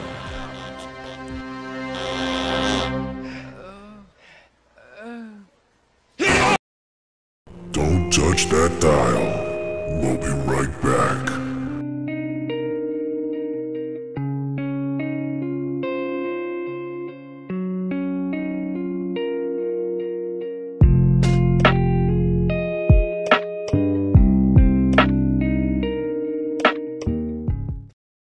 So Josh and Parker are our two bros that go into crazy situations, both equally lazy and both unlikable in their own ways. Aside from being idiots, Josh thinks more about girls than anything else, and Parker is a misogynist. They cannot let a girl work here. This is Mr. Meaty, not Sister Meaty, okay? Yeah, okay, Redditor. Aside from our two characters, the remaining cast is their own nightmare fuel of uncomfortable. Like seriously, it's crazy just how unnerving so many of these designs were. Even characters that were supposed to be, you know, normal looking, looked really unnatural. It didn't help that the quality of the puppets can sometimes be put into question in certain shots. And though they may seem crudely done, this is actually done on purpose. The Grogs designed them in a way so that they could have very subtle and expressive faces. which shows with the way they made their puppets. So it allows their hands to basically make all the emotes that they need to make. Wow, what do I play, Fortnite? You can see this with Kermit, for example. It gives the puppeteers a lot of freedom to do what they want as much as they want. And as much praise as I gave these puppets before, I'm still gonna give praise to it now. Yeah, seriously, I think the puppets, while really, and I mean really, they're super hard to look at times, were still articulated in a way that gave very subtle movements like small smirks and smiles, as well as the way the puppeteers moved the characters, having small gestures and stuff. It's subtle, and I like that about these puppets. I also think this gives the puppeteers greater comedic expressions. Say what you want, but I think this is pretty funny. And it's these kind of moments that I can tell that there was a lot of love into this show, and the puppeteers were probably having a blast just puppeteering these little characters. Although I totally understand if people can't look past the horrendous designs to see what I mean. Yeah, the show was made to be gross, and man, they really can cross the line between gross and gruesome sometimes. Like, my first exposure to the show was this one short with this goth girl who wants a bloody meat burger, and Josh, being a horny teen and all, gave her an exclusive Mr. Meaty tour, showing her the meats, the microwave, the kitchen, the fryer. Oh, watch out, it's slippery. Oh, and then, oh, fuck, oh, that's fucking metal. What's funny is that, oh my god, I'm actually laughing at this. It's funny because she holds her hand in there for so long, and they just have time to complain, to talk, and panic, but the scene holds on for so long that even Josh gets tired and says, "Take your hand out already." That's fucking hilarious and brutal. And that's one staple of the show people seem to bring up and criticize. The gross out shock humor that was so prevalent in the shorts, and was even more prevalent when it was eventually greenlit as a full-length show. And yet, I wonder why this show was so heavily criticized when Nickelodeon was doing this forever now. Even Jamie Shannon admitted in an interview once that they took inspiration from Ren and Stimpy simply because they thought that was the brand that Nickelodeon wanted to show. We actually were like, okay, let's do it. You know, it's like Ren and Stimpy, gross out humor. All right, let's do it. And we thought we were kind of making something kind of Nick-like even. So there you go. I think, you know, it's just sort of, I did think we were making it for an older age group than the Saturday mornings that it played on. That was definitely a truth of that. So it kind of frightened some kids, because I think really only 6- and 7-year-olds watch Saturday morning cartoons anymore. And yeah, looking back, there was a ton of gross out shows in Nickelodeon back then, and even now. I mean, we had Ren and Stimpy, Butt Ugly Martians, Ah Real Monsters, Invader Zim. Even shows like Kablam and all that could get really gross at times. Not good to bite off more than you can chew, especially if what you're chewing on is a human brain. The Grogs weren't wrong. Nickelodeon did have an extensive history of being the gross out network. Even today with shows like Fanboy and Chum Chum, Sanjay and Craig, Pickle and Peanut, and so many others, it's no wonder why they went with the direction they did. It was, by all means, a smart move with just bad execution, but the execution was just never in their control, so you can't blame them. Puppets aside, some of the situations they got into were terrifying. I mean, seriously. I read a comment somewhere that described it perfectly. It's like the precursor to Don't Hug Me, I'm Scared. I already mentioned the meat girlfriend, but what about the tapeworm? Yeah, everyone mentions the tapeworm. It is so uncomfortable to watch, and God bless you if you hate bugs, because this fucker is huge and gross. Oh yeah, and then there's this dude who wants to buy the worm off of them, and then this happens.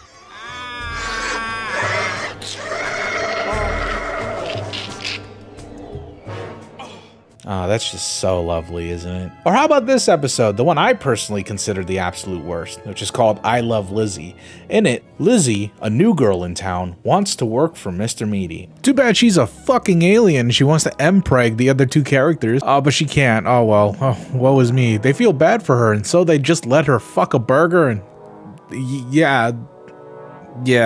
Also, I just hate the burping in this fucking episode. I can't stand burps. They're just so fucking gross. Impressive.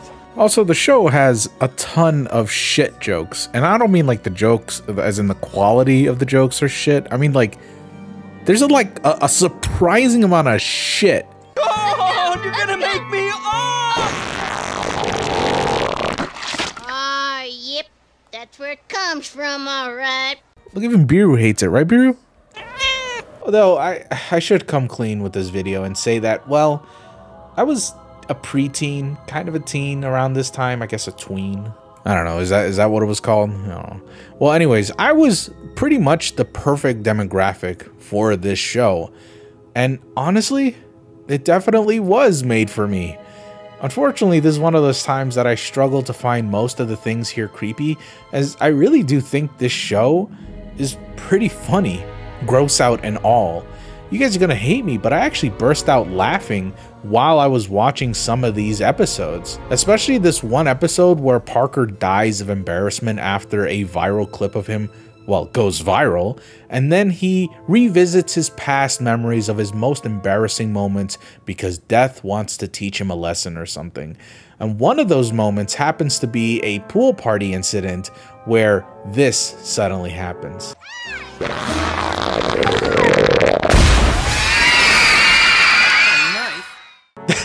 That is so fucking loud.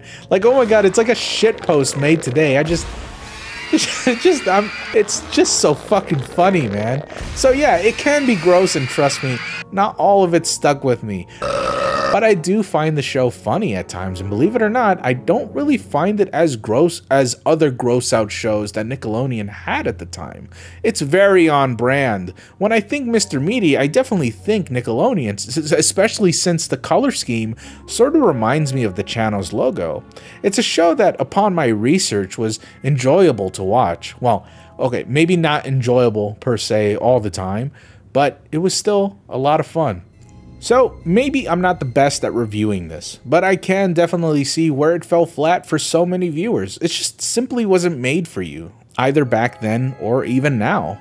But I highly recommend trying to find the show anywhere that you can if you're a sick individual like me who enjoys a good poopy fart cum joke every so often. I mean, I'd definitely give Mr. Meaty another shot if I could. And when I say look for it wherever you can, I really do mean it. Some of the episodes are gone forever. Like, nobody can actually find some of the shorts and episodes that the show had while it was running on air. And this is mainly due to the fact that Nickelodeon never released this show on DVD anywhere at all. You can find some of the shorts in this one DVD called Nick Picks. And even then, I think it's just like one short out of, I don't know, the dozens that they've already made. And plus, the Nick Picks DVD is pretty rare and kind of expensive. So just look online. Even the creator of the show doesn't have a DVD or any recordings of the show at all. That's really sad. Well, whether you're willing to give it another shot or not, that show still lives in infamy, either for your own trauma's sake or because you are a sick individual like me who thinks stuff like this is funny.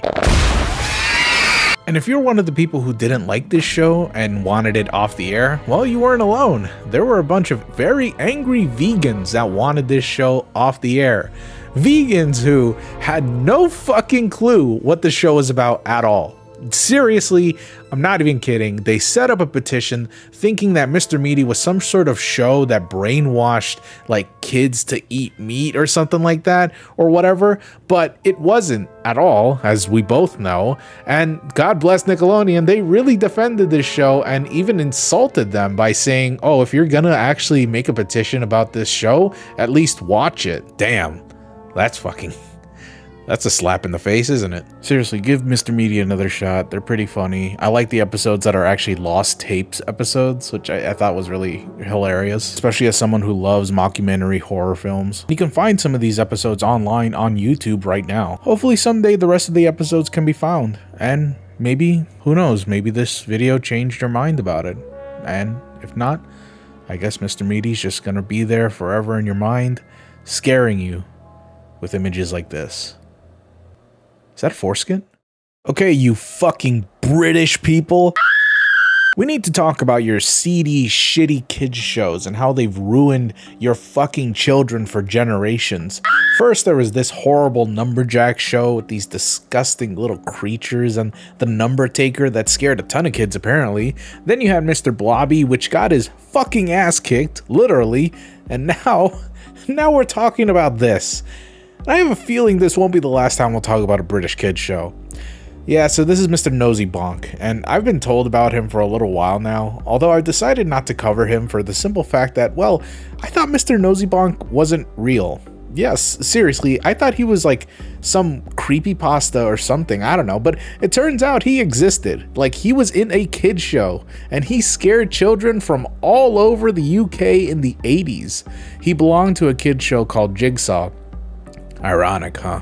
Jigsaw was your sort of typical obnoxious kids noise kind of show that was, you know, mostly nonsensical and hardly passing as educational or charming. It's a show mainly about solving puzzles, with putting some heavy air quotes there, and spelling out words. Every episode they have like one big word that is spelled out an anagram for people at home to solve, which is a fun idea, no doubt, but man, they must think kids are fucking stupid or something, because they give the hint to every letter at an agonizing pace. Oh, okay, so it's a K. With this week's first letter. Oh, kettle, kettle drum, piano, keyboard. Yeah, it's a K. Keyboard. Yeah, K. A carabiner, and there's a kilogram of potatoes. What's that? A kilometer. Yeah, okay, we fucking get it. It's a K. For fuck's sake, it's a K. Oh, a kitten. Oh my god, yes, a kitten. K. It starts with a. Oh, fuck this. The host of the show is a little jigsaw called Jig, and I gotta be honest, he's kind of fucking freaky looking. He reminds me of Face from Nick Jr., only with a really creepy voice. That's right, a knight. Now this week's word. Get your pencils and papers ready. Here comes the first letter. I get his voice is just like pitch shifted, but it really doesn't help that this is like an old VCR recording of an old show, so I can't tell if the warping is from the voice, or it's caused by the aging of the tape itself, or the effect is just kind of shitty. Either way, it's funky to hear, and it's really unsettling. Then we have this cavalcade of dickheads that I'm really not going to focus on. No, seriously, I don't want to skirt around it too much. This thing, this is what we're talking about. Oh god, he's got a family? That means he can breed! He is so fucked beyond belief. What exactly were they thinking when they made this nightmare? He's not even like one of the hosts of the show. He's just a stupid goofy asshole that's on the side goofing about and doing god knows what.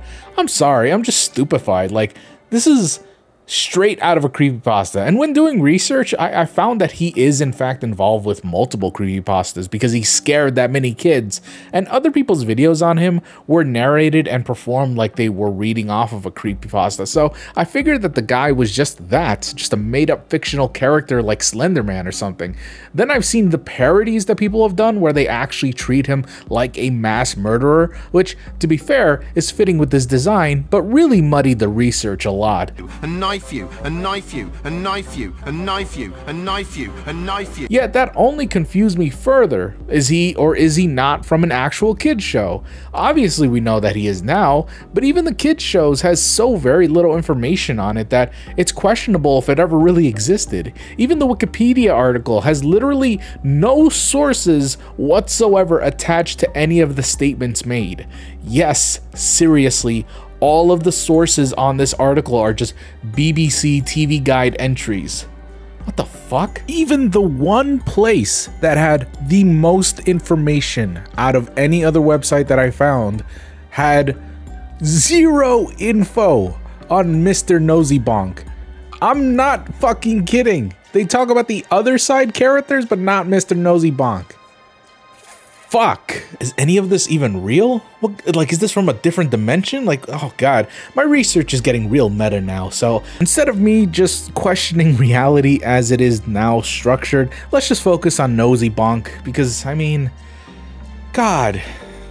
You know, I think I could forgive this design if I understood where the creators were coming from. I mean, even with Jim Henson's creepiest design, Nobody, you can see some of the charm in him. Sure, he's creepy, but he has like a gentle, soft voice. Once again, let's count to 10. 1, 2, 3, 4. The thing is, that soft voice is fucking weird coming out of this face, so ultimately, since the design failed, the character failed. And understandably, they scrapped the character altogether after just 2 showings of the character, which, you know, Good decision all around, but with Mr. Nosy Bonk, they got everything wrong. The design, the character, what he does. I swear in more than half of the shorts he's in, he's being chased by the cops. Like, I'm not even joking. He's such a menace to society that he even sicks his fucking groomed children against the cops and went against the law. He is a menace. And they stuck to it. They were committed to this fucker because I don't know. They must have put a lot of resources into like cursed mask or something, but they kept him for nearly the entire show, which lasted around 6 seasons. Everything about the design is meant to invoke fear in every way possible. Like they min-maxed his intimidation stat. Right down with the messy hair, the devilish grin, the wide open eyes with the dilated pupils, the long nose, and even the suit. Yeah, suits, because you know, kids love suits. Seriously, if anyone out there is planning to make like a kid's show someday, please don't make your main character wear a suit. Suits are like a symbol of authority, and that's what grown-ups wear. Kids don't want an authority figure to have fun with them. That's boring and borderline creepy. Seriously, when has anyone in a suit ever been a suitable kids show character? It's a beautiful day in this neighborhood. Okay, that's fucking cheating, honestly. The things that Mr. Nosy Bonk got up to were pretty weird, ranging from having a picnic to kidnapping kids to, by the way, he did this multiple times, to planting gay flowers that's so phallic. Am I wrong for saying that? That is phallic, right? I love this one skit, by the way. It's so ominous. Oh, it's so fucking weird. Seriously, this entire script is just based off of me being angry and confused about this character because it makes no sense. But this one skit, the teacher writes down the word chains on the blackboard. Because, you know, the letter C that's related to, like, whatever puzzle we have going on now. The conundrum, as they call it in the UK. And then Mr. Nosy Bonk shows up from the darkness. And he's like, oh, fuck yeah, chains. Oh, I love chains. You little cunts talking about chains? And he's just watching a bunch of kids in the classroom like a fucking nonce. And he's like, oh, come outside, you little wenches. I'm gonna teach you about chains. And these poor groomed kids walk outside and get voluntarily kidnapped by Mr. Nosy Bonk. Oh my god, this is horrible. Why would you allow this? I actually had someone email me and tell me that Mr. Nosy Bonk is like based off of a Tengu, you know, those mischievous crow-like fuckers with a big nose, and they elaborated that much of his characteristics are similar to a Tengu, and if there were any more info on the show, maybe I could confirm that, but as stated earlier, there's so very little about this show available that I can't confirm that, nor really understand if that's true. Hell, most of the show is even considered lost media, despite it lasting 6 seasons. I guess nobody gave a shit about the show, or maybe they were just too afraid to tape it in case Mr. Nosy Bonk comes and knifes him. So because of this, and the lack of info surrounding the show in general, all I can do is just comment on his appearance. And dude, honestly, all I can say is that he's just plain scary. Like, full stop. There's no interesting lore, there's no notable skits, there's no behind the scenes research that I can do, there's nothing. Sometimes on Traumathon, we just get shit that's flat out terrifying. And this is one of those cases when I'm just at a loss for words when I see him. I hate him. Burn him. Let his show remain lost. Fuck it. In fact, delete all evidence that this fucker ever existed. I'm done. Get him off screen, no more visual aid. Fuck you!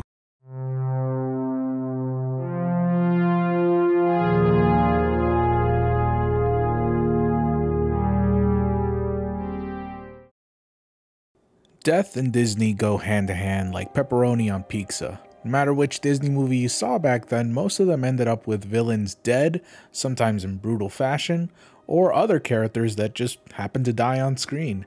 We have Gaston falling thousands of feet into the ground, his eyes lit up by skulls foreshadowing his imminent demise. And then we have Clayton. Oh god, this one shocked me as a kid, cutting the vines that ensnared him like a madman, not realizing that he was like ensuring his own death. And when he fell, you get to see the aftermath, at least the shadow of it. I didn't even notice this as a kid until my brother pointed it out, and I was like, I was fucking freaked out. Hell, I even remember Maleficent's death being pretty gruesome for some kids while I was watching it in preschool. A lot of kids cried and screamed when they saw her limp dead body on the floor. It's pretty tame now, but to a kid, it's pretty brutal.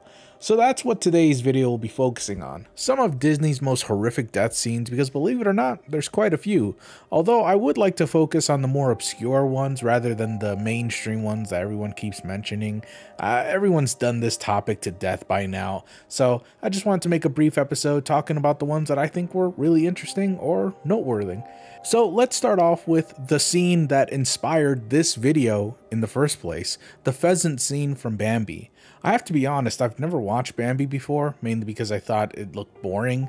It wasn't until someone emailed me just a few weeks ago about this pheasant scene and told me how it scarred them as a kid, and how perfectly it encapsulates the irrational thinking many of us humans face whenever we're afraid. The scene starts with a bunch of critters in the field hiding from a hunter. A pheasant and her friends are warning each other that he's getting closer. The one pheasant though is panicking, scared, saying he's getting closer and closer. The music builds up, getting faster and faster, making you anxious as to what's to come. The pheasant can no longer take it and she escapes, and then I can't stand it any longer!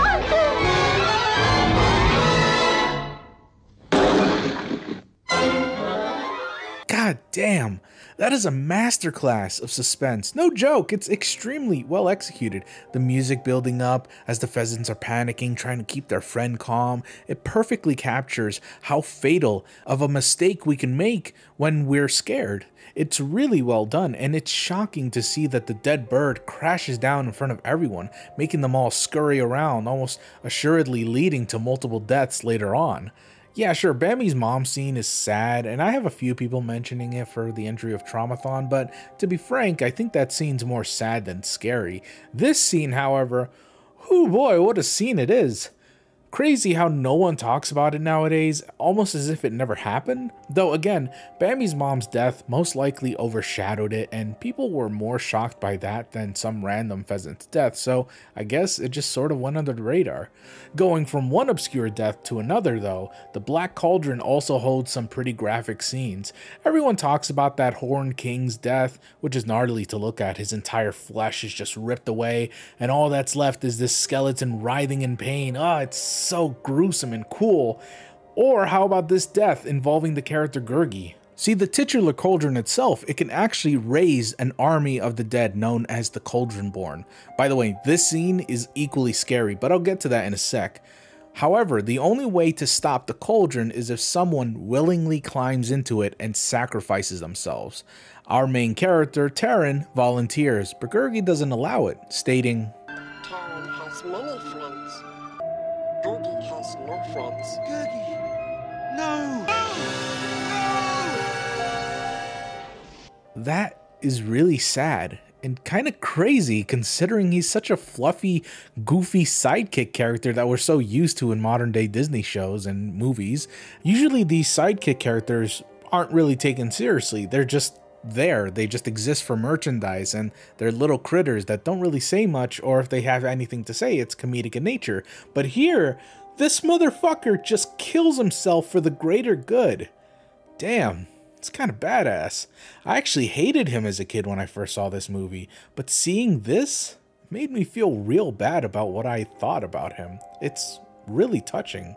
Oh, but let's not forget the deleted scene. Yeah, this horrifying scene where we actually see the skeleton army get made and these henchmen get their skin boiled off and pus is just ejecting from their bubbly skin as it just melts off of their bones. Blood everywhere as they turn into skeletons. It's really, really graphic, and rumor has it that this film had to cut out at least 12 minutes worth of animation just like this, just so they could achieve a G or PG rating as opposed to what they were originally going to get, which was a PG-13 or R rating. Now, I say rumor, despite multiple Disney fans saying that it's fact, because, well, I can't find the source for these claims to be true. It's sort of word-of-mouth rumor that's spread around so long, but has no real basis to these claims. Still, though, whether it's true or not, wouldn't it be crazy to just have a Disney movie that does have an R rating? How badass would that have been if they actually added these scenes? It would have been gruesome, sure, but hey, it wasn't meant for kids anyways. Just show it. Release that cut. I'd love to watch it. Speaking of dark Disney films, Atlantis.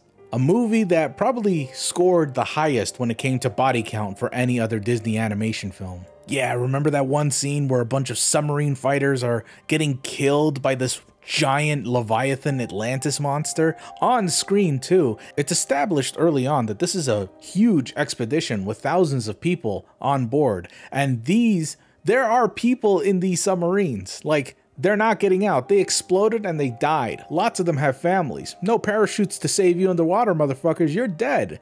And if you think that ain't brutal, one of the main characters straight up kills a worker trapped in a sinking part of the submarine. Yeah, he doesn't get out. You snooze, you lose, motherfucker. This sort of shit occurs a lot throughout the movie, but the most notable one is, of course, Rourke's death, which is kind of haunting as he gets stabbed by a shard of glass that begins to solidify him into this crystal beast, and then he starts screaming out in agony. Ugh, damn. Disney villains go to hell before they die. Like, seriously, he's just in pain and his whole body turns into crystal. His insides are replaced with light. Eventually he does die, but it really isn't as bad as his transformation. It's terrible. Now, I think I've covered some of the more obscure deaths, the more popular deaths. Oh yeah, and I guess Ursula gets stabbed. That's a thing that happened. Everyone keeps talking about that one. Yeah, but nobody ever talks about that time that Ursula's sister gets fucking iced. Literally, she turns to ice once Trident gets his trident back, and she just starts sinking into the fucking ocean, into the abyss. Now, you might think, oh, well, the ice might melt off someday. No, I mean, it's magical ice. She's dead forever. Like, she's just conscious forever at the bottom of the sea, just laying there. Brutal. Then there's also Scar's death. Oh, just the idea of him getting eaten alive by a bunch of hyenas. That's pretty fucked up. I'll give you that one. But to be honest with you, a lot of Disney deaths are pretty similar. Either people get stabbed or they just fall. But some of them are more standout-ish. And I can go on and on about these Disney deaths, but I think I'll end it off with one I consider, I'm not kidding, the most graphic and brutal death out of all of them, and it comes from one of Disney's most obscure films, Oliver and Company. Now, what the fuck is Oliver and Company? Shit, I don't know. You're just gonna have to watch it. I don't have Disney Plus, so I wouldn't know. All I know is that it has probably one of the most wicked death scenes from any Disney movie to ever exist, but due to its relative obscurity, not a lot of people talk about it. It's during the climax of the film. This dude named Sykes is trying to chase after this little girl for ransom money. The thing is, as he's fighting off the animals attacking him, he's too distracted to see this oncoming train, and boom! He's fucking smoked! Like, Jesus Christ! This is such a visceral death. The explosion is massive and the car just gets torn apart and smushed. I feel like I need to add like a Live League logo on the top right corner. It's fucking gruesome, and nobody talks about it. The dude dies on screen. Usually when Disney movie characters die, it's usually like, oh, there's a shadow, or just falls off into obscurity, or something else like that. But man, that was fucked up. And you know what? As I'm talking about this right now, I didn't write this on the script, but I totally forgot. There's a character from the movie Treasure Planet. Oh, you fucking know what I'm talking about. There's two characters, actually. They die the same way. One of the characters, they're like trying to save themselves from getting sucked into a black hole, and they're all like in outer space and whatever. But one of the characters is about to fall off. Oh, but thank God he's got that rope on. But oh no, he's gonna get betrayed by one of the crew members. He falls into the black hole. When I saw this as a kid, I thought, oh, he didn't die. He's one of the main characters. He's one of the good guys. Good guys don't die in Disney. So I thought I was going to see him again somewhere in a different part of the movie. He never returns. He died. He got spaghettified. He fucking died. Super dead. Now, thankfully, the guy who did this to him gets sucked up into a black hole himself, and it's pretty brutal. But this is the good guy we're talking about. He's dead. And it's like brushed over, man. Oh man, I got chills just watching that scene. It sucked. Well, anyways, I'm ranting off track here. Sorry about that. Point is, I wanted to make a video about just some of the death scenes I saw in Disney and how really gruesome they can be. I went over briefly the popular ones and talked plenty about the more obscure ones, but like I said, everyone's done this topic a million times, so I think I'm just gonna keep it short and just end it here. I'm sure there's plenty to talk about, but I think that's where I'll just leave it off for you. You let me know what you think or what personally scared you as a kid when you watched Disney films. And fuck it doesn't have to be from Disney. Just name out any sort of animated films or kids films that had really gruesome deaths. I'm sure there's a million of them. Nowadays, Disney kind of plays down on death scenes for the most part. Seems like modern day Disney characters aren't really worth killing off. I don't know. I kind of stopped watching Disney films because I got real sick of them. But hey, now I'm getting off track here. Thankfully, we still have the good old death scenes back when Disney had some balls and they weren't scared to traumatize kids all over.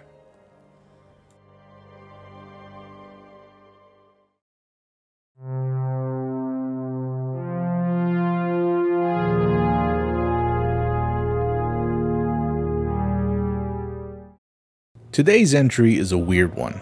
I've contemplated whether or not I should or shouldn't talk about this because it's a personal one to me, and it's one that I feel not a lot of people remember or experienced. But then I thought, well, the reason I like getting older is because I like telling people about things they never experienced, and whenever they listen, they are genuinely intrigued, and it makes me happy. Like I can relive that moment with them. This is one of those moments.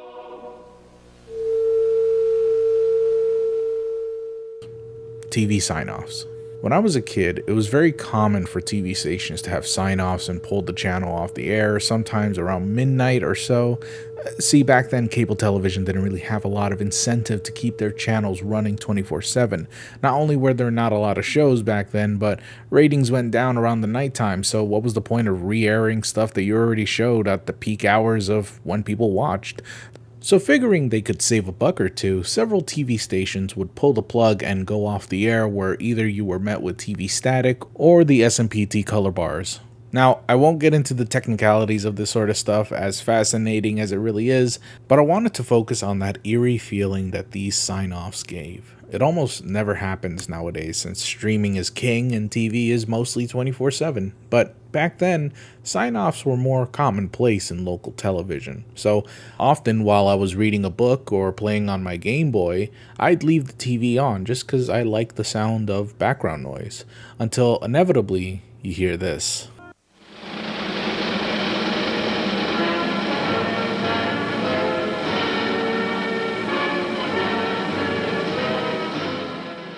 Never was the national anthem more scary than this time, and really I can't pinpoint why. I don't know, for me it felt like I was being brainwashed. Just like the imagery of like American things going by, bald eagles, soldiers, the flags. I don't know, it didn't feel genuine. It felt like aggressively American. I guess hindsight is just 2020 now, ever since I covered the North Korean channels on YouTube in a video a while back that I made, and how they have this exact kind of imagery playing on their TVs all the time. Granted, it only happens here in America once a night, but still, it's weird. It's also scary knowing that immediately after this happens.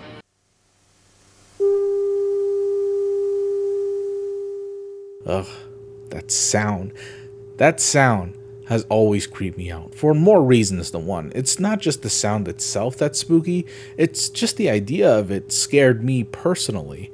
You ever just like have a moment where you're watching TV and you think to yourself, wow, millions of people are probably watching the exact same thing I'm watching right now? Well, I have those moments of Sonder frequently, especially when this is on TV, but reversed. Because see, now I'm aware that nobody is watching with me at all.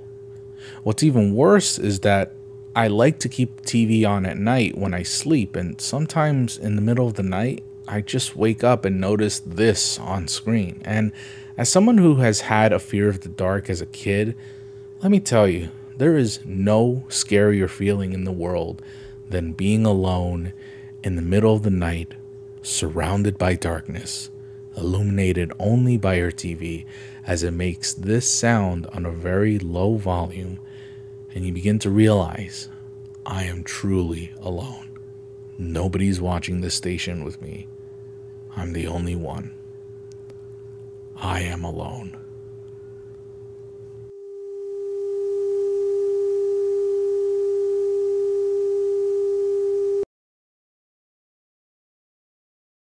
So now you understand why this scared me as a kid.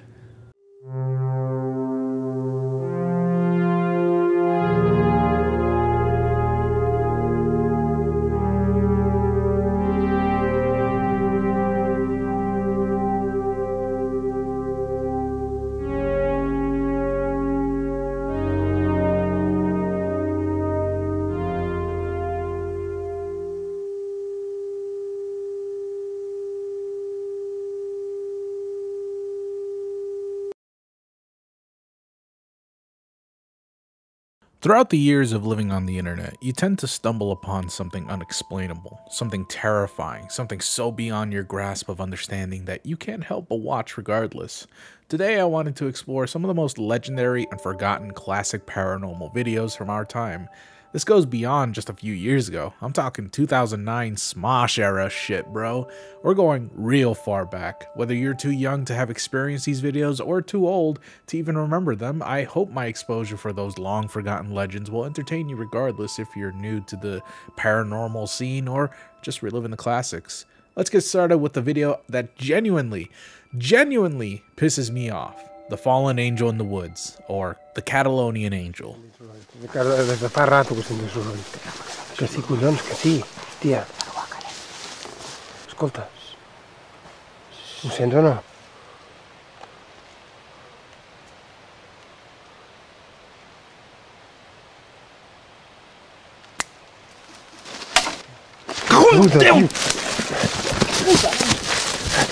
Va, corre fuori, tia, va! Now, I'll explain why this angers me so much in a sec, but let's run through what happens in this video.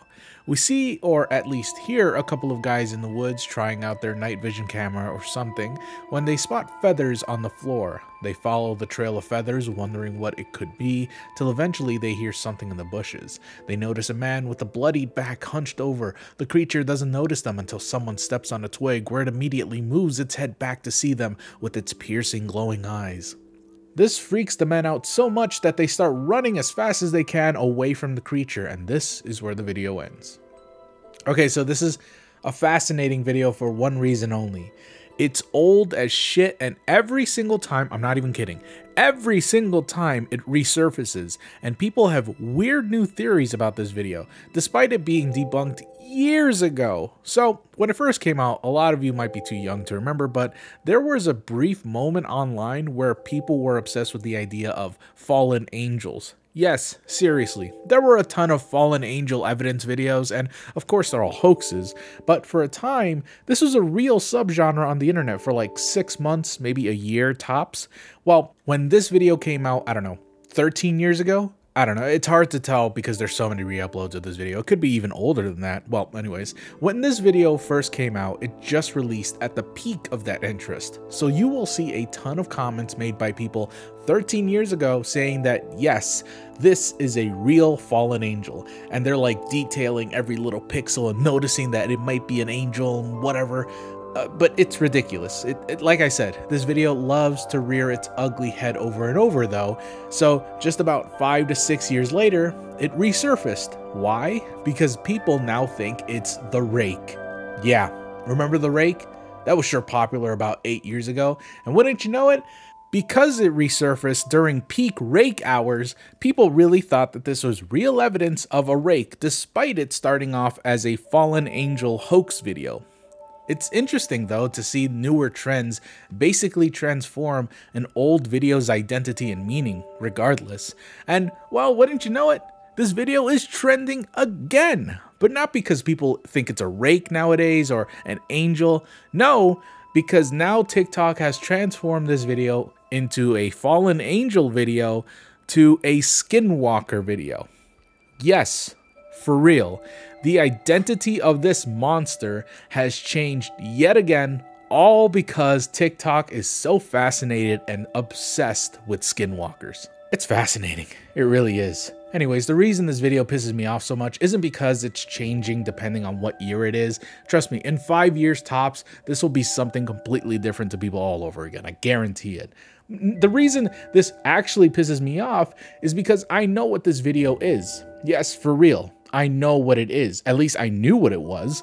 It's been debunked. It's not an angel. It's not a rake. It's not a skinwalker. It's a complete hoax. I mean, duh, right? But here's the thing. The thing that proves it's a hoax is on a website that no longer exists. Yes, seriously, I've been to that website. I saw how they made the video. The people who made this already admitted it was a fake, but because it happened so long ago, the domain or wherever this came from is completely gone. And you know what else? I don't remember why it was faked in the first place.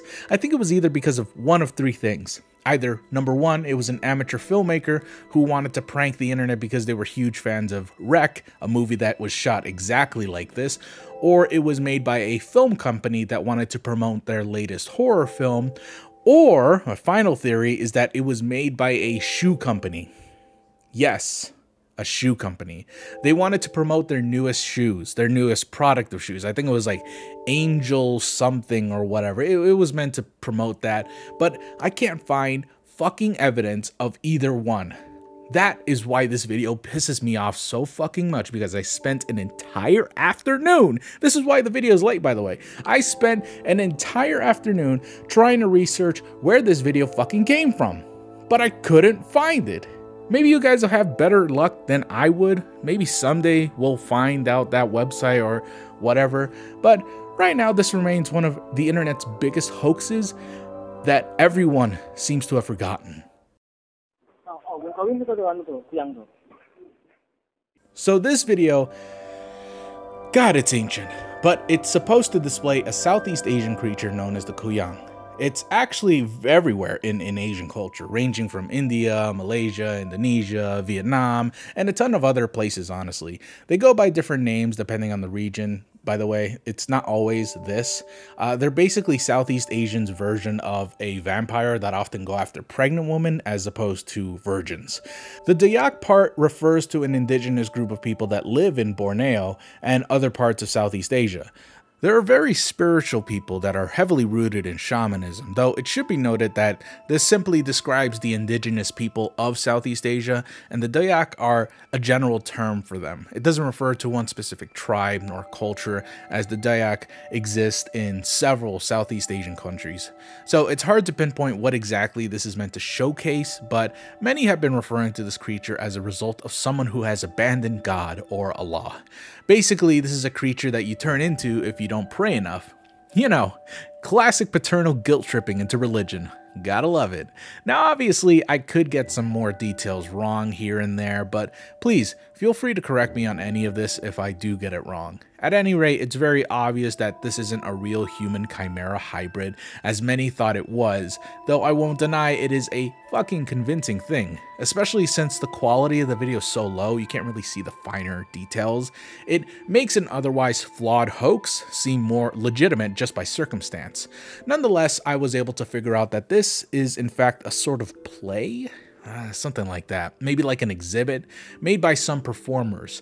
In one separate case, I was able to find someone named Mumtaz Begum. I'm so sorry if I pronounced that wrong.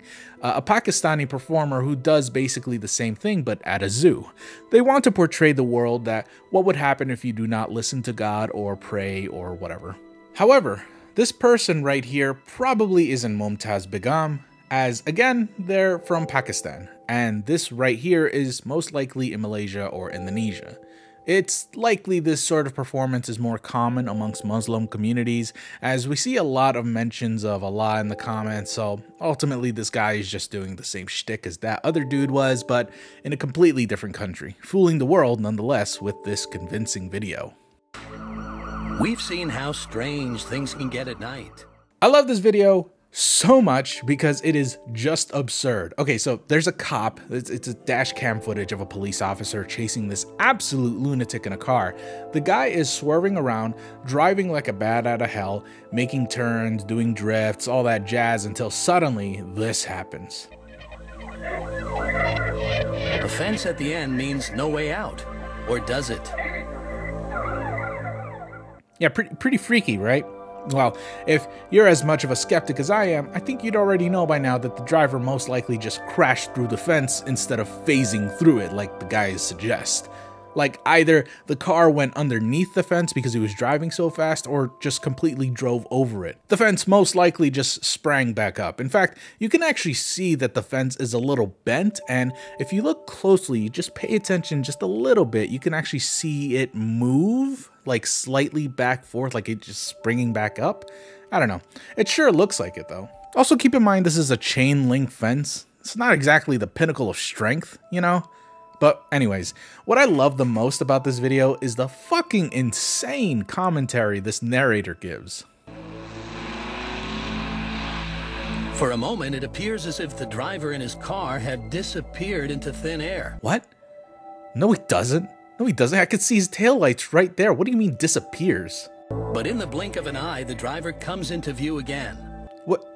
I mean, yeah, I guess with the magic of editing, the vehicle does appear in the blink of an eye. Look, just because you cut the footage forward doesn't make the car appear in the blink of an eye. Like, what? This time, he tries to outrun the police rather than just vanish. He never vanished, but okay. His moves are still baffling to the police as he swerves all over the road, driving like a man possessed. Right, like a man possessed. Or, you know, here's a thought. Maybe he was drunk or high. I mean, possession is up there too, right? That's a police thing. They train you about possession. He gets back on a straightaway, showing off a seemingly supernatural speed. What the fuck are you saying? What do you mean supernatural speed? Supernatural these nuts, he's just speeding. That's like the #1 thing all cops see every single fucking day, a speeding car. Like, what do you mean supernatural? What's supernatural about it? He just hit the pedal harder? Like, I don't know. Yeah, the narrator's fucking crazy. I think they're trying to imply that this really is a ghost car, using words like possessed and supernatural and hell. But really, it's just a guy who got lucky. Funny enough, these are cops, right? So, why didn't they ever run the license plate and find out whose car this belongs to? Isn't that, you know, what they're supposed to do? I get that his face shows up for a second, and we can look at this stupid blurry face all we want, but it's not a ghost. It's just going at a really fast speed, and the light is super bright, so it makes it look blurry. It's not a fucking ghost. Oh, but wait, they can't run the license because it's a ghost car. Oh god, it's so dumb. The segment just ends here with little to no answers as to who the driver was. I'm sure they got caught eventually, and as stupid as it is, I still love watching this video every now and again. If only for the insane shit that this narrator is spewing. I love it. Just like how I love these ads we're about to play right now. Stick around, everyone. We're only halfway done with the video. Don't touch that dial. We'll be right back.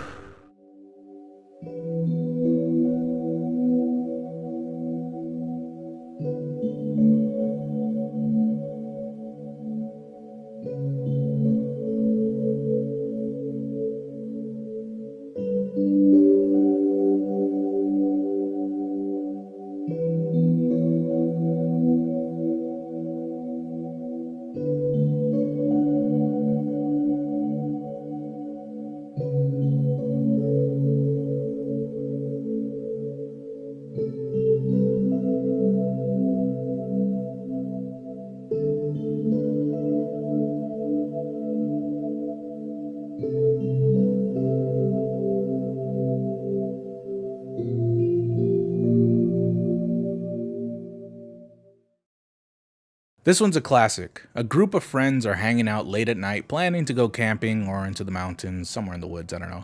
But unfortunately, they can't find their way to the site.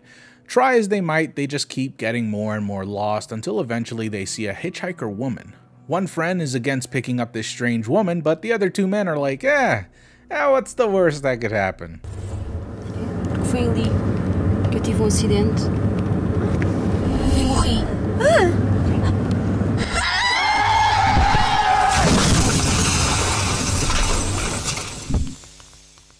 Oh, I guess that could happen. So just like all of the previous entries, this one had people guessing as to whether or not it was real. I mean, clearly it's fucking not, but people were a lot dumber back then. It just seemed convincing at the time because the intro and outro, which described the entire events of this, were like a real criminal case thing. What people don't really understand is that police wouldn't just willingly release stuff to the public, especially videos of live murders, but hey, whatever. The reality is that this was made by David... I'm not going to try to say your last name. Riberdao? Okay, well, anyways. David is a Portuguese filmmaker known to make these kinds of short films. He really does have quite a few of them. Some scarier than others, but effective nonetheless.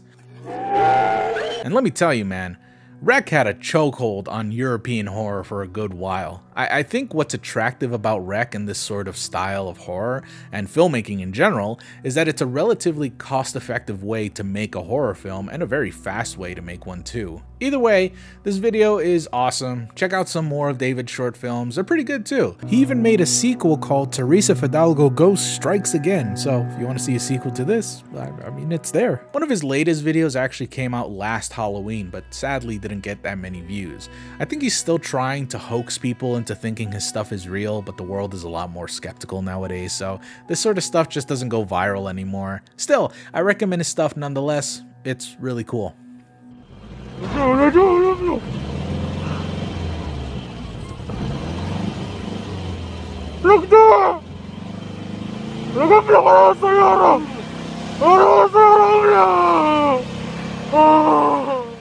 Yeah, have I mentioned that ghosts in the Middle East and Southeast Asia are probably some of the most fucking wildest ghosts in the world? Well, if you need proof of that, look no further than Saudi Arabia, where 2 police officers encounter a real witch hobbling towards them at supernatural speeds.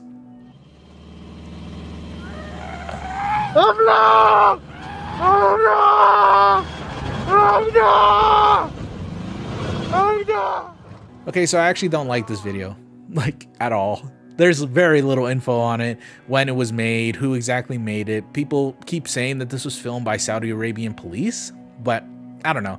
Why are they filming in the middle of nowhere? I just don't understand. It's not even a dash cam either. You can see the guy go in and out of the window. I don't know. Also, I just can't stand the crying by this man baby in the video. He's just so annoying. He's like muffling shit at the so-called witch. Like, what the fuck is in his mouth? Spit that pillow out, Columbo. I can't fucking understand you. I do sort of like the witch's scream. I think it's really unnerving, but I don't know. Maybe it's the cultural barrier here, but I don't think this is scary. Again, I think it's annoying more than it is scary. But to be honest though, as crazy as it may sound, I do sort of believe that this is real. Like, okay, I don't think it's an actual ghost girl witch thing, whatever, but I do believe that these people actually think they caught a real witch. Like, the guy, as much as I poke fun of him, does sound genuinely terrified and sounds like he's crying. And it's like I said beforehand, the Middle East and Southeast Asia, they really believe in their ghosts. It's a cultural thing. This stuff isn't superstition to them. It's real fact as much as air or gravity is. Ghosts are real there.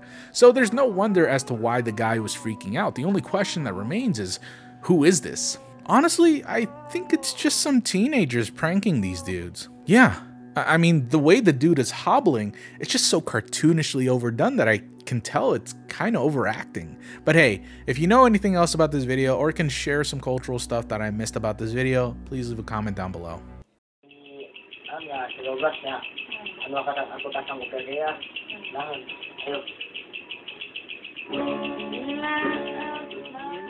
Speaking of Southeast Asian ghosts, Indonesia, specifically Bogor, West Java.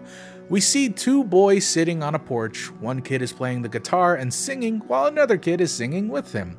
These 2 are so distracted by how bad their singing is that they don't even notice this strange creature. Okay, so according to the title, this is a toil.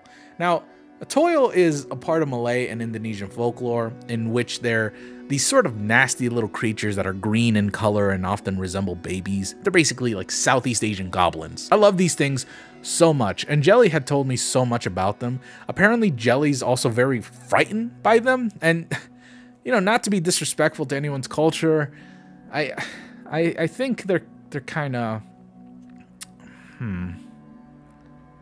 Well, before I'm accused of racism, let me just say that certain depictions of Toil are actually pretty frightening. Essentially, they're like familiars for shamans, and they essentially perform their biddings, whether it's to rob people or to assassinate people.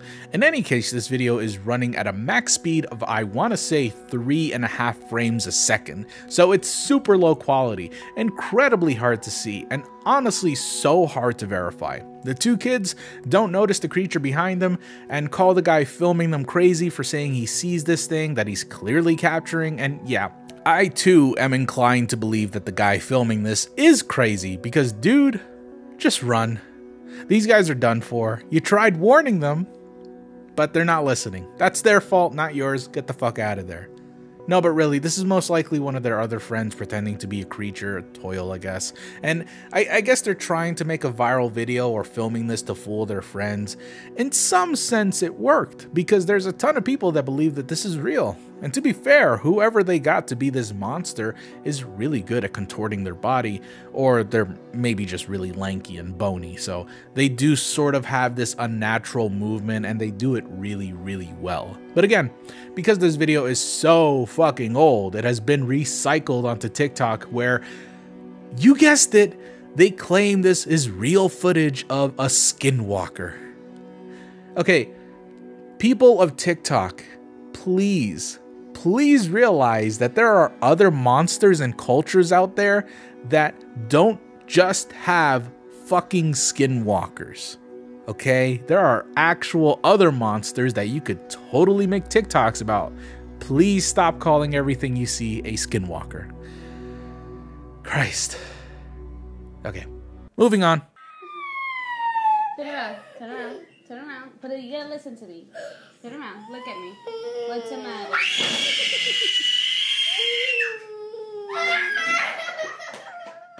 Oh my god. Oh my god, I love this video to bits. I love it when kids get fucking terrified so goddamn hard and I don't have to feel bad about it because it wasn't my fault. Anyways, this has to be a pretty debatable video for a long time now. And to my shock, I always thought this video was about a few years old, maybe 2017, 2018. Nah, this shit came out 10 years ago. Yes, this is a 10-year-old video. So these kids are most likely in college now.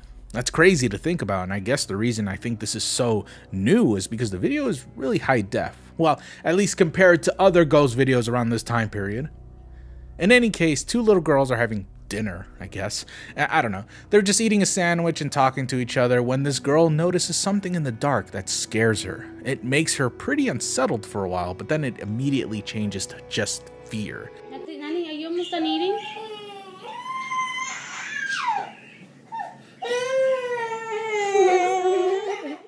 It also doesn't help that this little fucking runt keeps trying to scare her.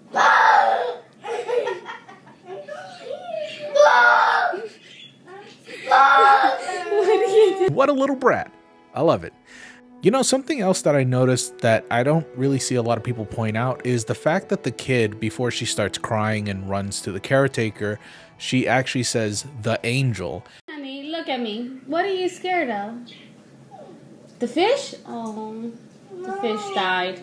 What? Angel's sleeping already. And I think the caretaker mistook this as her talking about another kid named Angel who's asleep. So a curious thing to note in case this really is paranormal. Now, the little girl gets freaked out and keeps saying she's scared, but by what? There's nothing there at all. But it bothers her enough that she cries back to, I guess, her mother. And the mom and kid laugh at her because, yeah, she's being weird. There's nothing there. Then the other girl turns around, looks into the darkness for like 5 seconds, and then...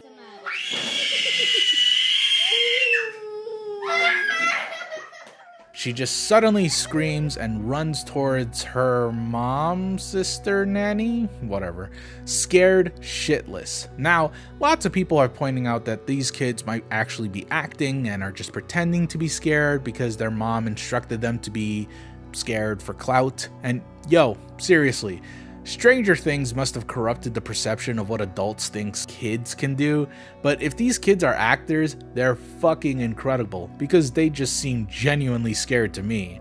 My mom used to be a nanny, and I got to see a lot of kids around this age come to our house, and a lot of them cry exactly like this when they're scared or just sad. I think the acting theory is a little far-fetched, just from my own experience of how kids react, because this looks like how kids react when they're scared, but who knows, maybe they are acting.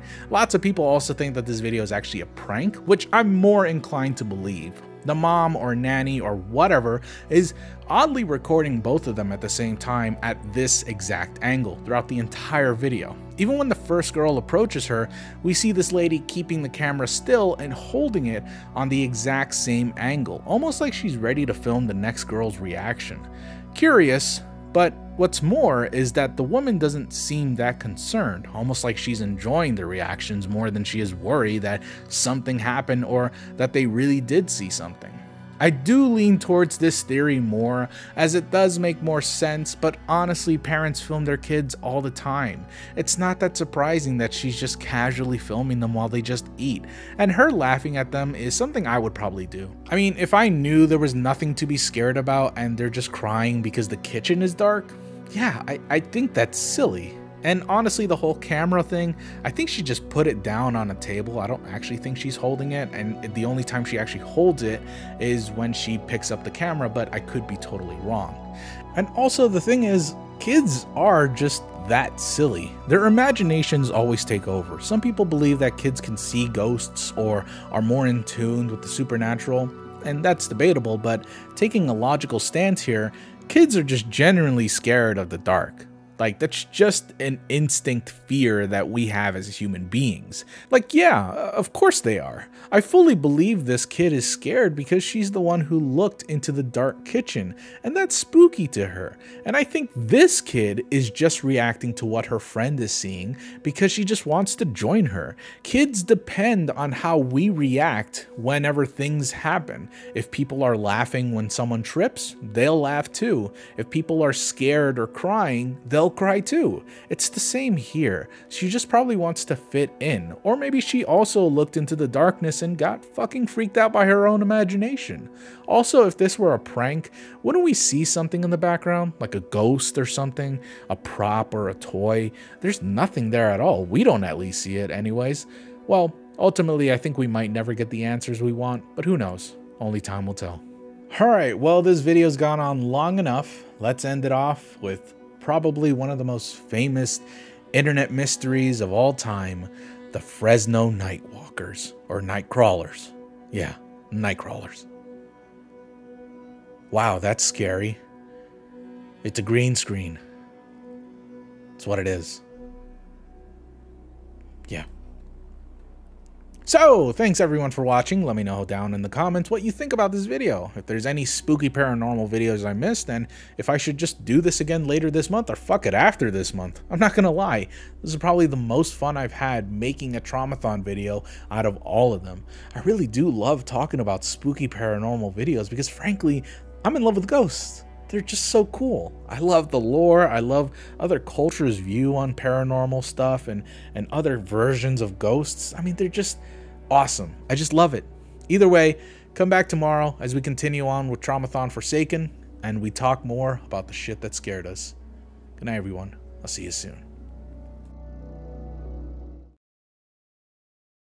No Through Road is a video series that's slowly becoming forgotten in horror media. I was suggested this a few years ago, but with every new Traumathon, the suggestion just becomes less and less frequent. So I'd figure with part of Traumathon's mission being the preservation of nostalgic horror, we'd pay our respects and talk about this 13-year-old series that predates Marble Hornets. Yes, seriously.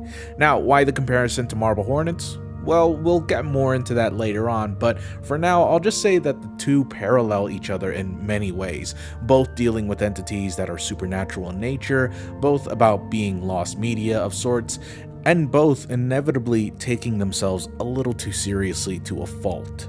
Alright, let's get started with the very first video. Starting off, the video tells us about the disappearance of 4 17-year-old boys whose bodies were found near Broomhall Farm, 10 miles out of town, and that what we're about to watch is an unedited video of what was found on their camera. What's funny is that it says unedited, but watching any part of the video, the tape is very clearly edited for time, but hey, I just like to nitpick. We see the boys having a bit of fun and joking around, and sometimes we see the camera glitch out and play other parts of what was saved on the camera, giving off this eerie vibe that these kids, despite having fun now, have left behind their brightest days and are about to go through their darkest hours. This group of friends are driving around in a car, but before long they get lost. That's when the boys head up to a very dark tunnel or bridge that says Broomhall Farm is mentioned to be on the news in passing by one of the boys and is shown to be a bit nervous about entering, but the boys ignore their friend and continue onwards. Going through this tunnel proves to be a fatal mistake as they travel deeper and realize they're truly lost in the middle of nowhere. Oh yeah, and they find a dead rabbit. It's not important, but it might be connected to something else that I'll mention towards the end of the video. Shortly after their encounter with the rabbit, Steve, one of the boys, gets out of the car to see if he can find any landmarks nearby when he sees something. Steve! Get back in! Drive! What's the matter? Drive! Drive! What the fuck is the matter? What are you saying? Stop joking. Stop being a brick, man. This isn't funny. Oh, there was someone, and he was like wearing some sort of mask. Now knowing there's a masked figure in the darkness somewhere, the boys drive faster to escape where they are when they see something familiar. Oh my god. Wait, stop! No! Yeah, no, we just got in a little circle, so it's... Bennington's in the... Realizing they've been going in circles, at least that's the only logical explanation, they decide to go straight ahead for another 2 hours when they see the same sign again. Oh my god. The boys are rightfully unsettled by this and decide to put on the radio to calm their nerves. Unfortunately, this ends up frightening them even further. Hang on a sec, I can't get this seat right. What is this? Oh, it's like the scariest thing ever. What station was that? The radio plays strange static and incomprehensible noise, followed by what sounds like a woman screaming. Then, a glimmer of hope. They make it to the end of an intersection and finally start seeing signs of civilization. Jesus! Hello? The boys are able to have a laugh again, joking around and having fun, when their friends turn off the headlights as a joke and... Turn the lights on! What the f... They're back, right in front of the tunnel, right when they got lost. The boys are rightfully creeped out and incredibly frustrated, and then this happens. Damn it. I can't turn the bloody lights on! What? What are you doing?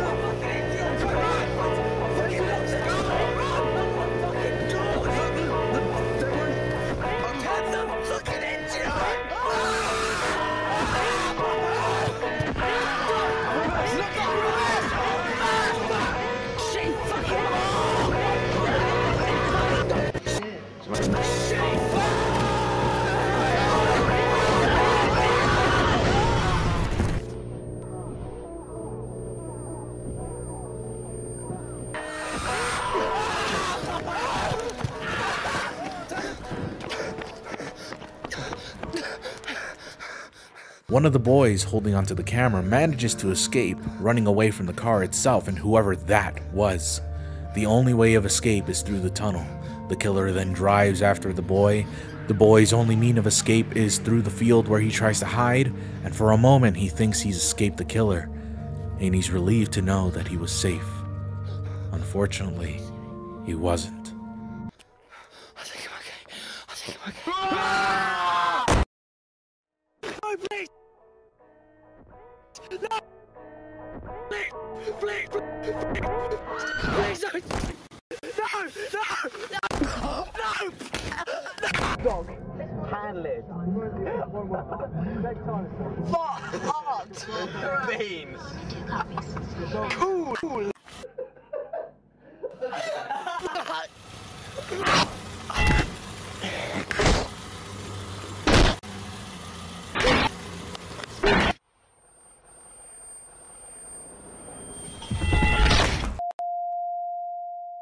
Alright, I'm gonna come out and say this. I think this is better than Marble Hornets. This one video is so much better. And yeah, I know I'm comparing apples and oranges here. One is a long-standing series focused more on mystery and puzzle solving, as well as supernatural elements, and the other is a found footage mockumentary. Now, of course, there are other no-through road videos, but I'll get to them in a sec. What I think is brilliant about this video is just the sheer fact that it's fooled so many people. And I gotta be honest, if I had found this as a kid, I might have thought the same thing. Truth be told, I found this video during my more emo cringe phase of my life, that part of my life where I didn't want to believe in anything. I was fully devoted to logic and science and Reddit. The fact is, I was cringy, just generally unpleasant to be around for like a year or so. If I had allowed my mind to be more curious as it should have been, then I would have thought that this video was incredible as I do now. I think part of the reason so many people thought it was scary and real is simply due to how it was all shot and how the kids acted. Again, I don't think it's fair to compare this with Marble Hornets that much for now, especially this one video, but I kind of have to for just this one instance. Marble Hornets actors were just bad. I mean, they're not very good at all. They're very boring, their tone is so dull, they're just not very interesting when they're on camera. But, I mean, they were passable for what they were trying to sell. The real star of the show was their puzzles and their monster. This, however, heavily relied on the actors and their performance, and throughout the entire video, I was fully convinced these were just kids having fun, getting lost, and ultimately meeting a grim end. It's acted out beautifully, and the editing done for this video is pretty well done too. Often when you see these lost footage kinds of videos, it's done in a way that's way overdone to a point where it's just ridiculous and just immersion breaking. The corruptions here are done sparingly and in a way that is believable. I remember as a kid, I had a VHS camcorder and there was something particularly funky about the tape that I used to record, and it would go back and forth between things that I filmed a few hours ahead and a few hours before. This is most definitely done with the digital camera, but hey, still. The only part that was a bit much that actually got me laughing a bit was when the killer was using the boy's camera against him and he was smashing it against his head. And if this were anything else, I'd call that poetic, but the way he just gently kisses the camera is kind of funny to me. Like, obviously he doesn't want to smash the kid's face, but I think the effect could have been more convincing, but that's my only nitpick, honestly. Oh, and the music. Oh, it's just so chef's kiss good. What a haunting cherry on top with this killer. It's awesome. Now, I love this video to bits. It's an awesome one-hit wonder. Please do not make anything else. Like, please just don't ruin it. Don't ruin it. I'd hate to get it ruined and then it gets ruined. Okay, so maybe this is a controversial opinion, but I'm sorry. I do not like No Through Road 2 and 3. I haven't even watched 4. That's how bad 2 and 3 was. I think it's ironic that I mentioned Marble Hornets because it seems that their sequel is heavily inspired by Marble Hornets, right down to the quiet driving scenes and the glitchy camera effects, which is funny because I initially thought the glitchy camera was caused by the camera itself being so heavily damaged, as we saw in the video, but now it seems like they're heavily implying that this is somehow connected to the paranormal aspects of this killer, which is a trope that, while fresh at the time, has now become so very stale in modern ARGs and on fiction in general. Just VHS tapes being generally just haunted, I guess. So their most creative element is now their biggest cliche. And talk about irony. A second thing that I don't like at all is the shots. The first video was very candid, seemingly like it really was a group of friends filming their wacky adventures because they're just a bunch of teens. Here the shots are just so fancifully coordinated and choreographed, even the spooky parts. I mean, it just feels forced. Why are they even filming themselves in this one? It's like the people filming this wanted to show off their directorial chops, but ultimately diminishing the immersion. Speaking of immersion breaking, at one point the previous victim of this whole debacle shows up like a Fazbear jump scare, and the other two friends are like, "Oh, hey, it's you, what's up?" Even though the whole intro was to show how remorseful these guys are that they've lost a friend. But here he is, and they're like, not surprised or even scared, just like casually like, "Oh, hey." Third and finally, I just can't understand what they're saying half of the time. This is more of a detriment as a result of them not using mics, and sort of the reason why a lot of movies and your favorite YouTubers don't use the camera's mic at all, because camera audio is garbage like 97% of the time. Unfortunately, because they either didn't want to use mics for the sake of immersion, or they simply don't have mics, the guys behind this video decided not to use them, making scenes like this. We're coming down there. Down there. And then just stop buffering, so I've lost all signal. Let's check. No, I got signal either. Or even emotional scenes like this. I go back over him before and we're gonna do it again. You said you've been out for 3 years and I don't even fucking know. How does this make any sense? It's gonna be. We're gonna do it. Infuriating. And I don't want to put the volume up. You know why? Because shit like this happens. And that's just more annoying than frightening. Also dubious that you have to make me put up the volume just so you could get a cheap scare. I mean, it probably wasn't their intention, but still. And the reason the previous video had better audio despite using the camera's audio was for the simple fact that everyone was in close proximity, making everyone's dialogue pretty clear. It also helped that a ton of them were talking very loudly, which is, you know, people who are having fun or very anxious would sound like. Bennington's in the middle. That's all it is. Bennington is to the. We've been going in a straight line. No, we haven't. It's been left. I swear. Absolutely swear. No, we didn't take any turns. No, it doesn't matter. The road is curved. Relax, man. These guys, though, just sort of mumble what they're saying most of the time. Yeah, the email's connecting sometimes on my phone, but it's not very consistent. No? Yeah, okay. Well, next time it does connect. What? What are you saying? Oh, forget it. Also, the narrative, and I guess in the grander scheme of things, the story is now muddied. Like, the original tape was made as a sort of way to find the original killer or kidnapper of the first video. It makes sense, despite the details being very graphic. I mean, if this is the way they want to identify someone, like usually how people use CCTV footage, like, okay, sure, I believe that. But this one, well, we don't know where it came from. First, it was uploaded without the consent of the family, but then it's a camera found next to a camera case. What? From where? Okay, wait, I'm so confused. This is a tape from the original video camera found from the first video? Then why did the guy say it's been 3 years since the incident? What do you mean? It's been 3 years. So this camera isn't from the camera back then, it's another camera found from where exactly? Oh, from a different event called NTR2? What the fuck is NTR2? Why are police people calling this NTR2 like it's a case file from the FBI or like some ARG? Oh wait, NTR2, that stands for No Through Road 2? That's kind of insulting for the police to name a murder like it's a sequel to a horror film, but sure, okay. Like this is the Black Dahlia 2, but we're gonna call it the BD2. This time it's blacker and more Dahlia-esque. Also doesn't make sense is apparently this character is from the original first No Through Road, but it said there were 4 bodies found. Were there 5 people? I swear there were only 4. How did he escape, but there were 4 bodies? What? Like, that's so weird. Okay, well, since we're already here, and because it's so short, let's talk about No Through Road 3. So yeah, the glitches are far more aggressive than before. The spaghetti sauce that was on their friend has been wiped off, and then after a few minutes of driving, they realize they can't escape. The killer shows up again, but this time, no music. What? Well, that's the best part of his whole shtick. I don't care about the film corruption. I think it's cool as fuck that he can warp radios and radio signals and audio more than corrupt film. We've seen this shit before. Why is he just Slender Man now? Oh, worse. He's a Slender proxy. Ay. And then the worst part of it all?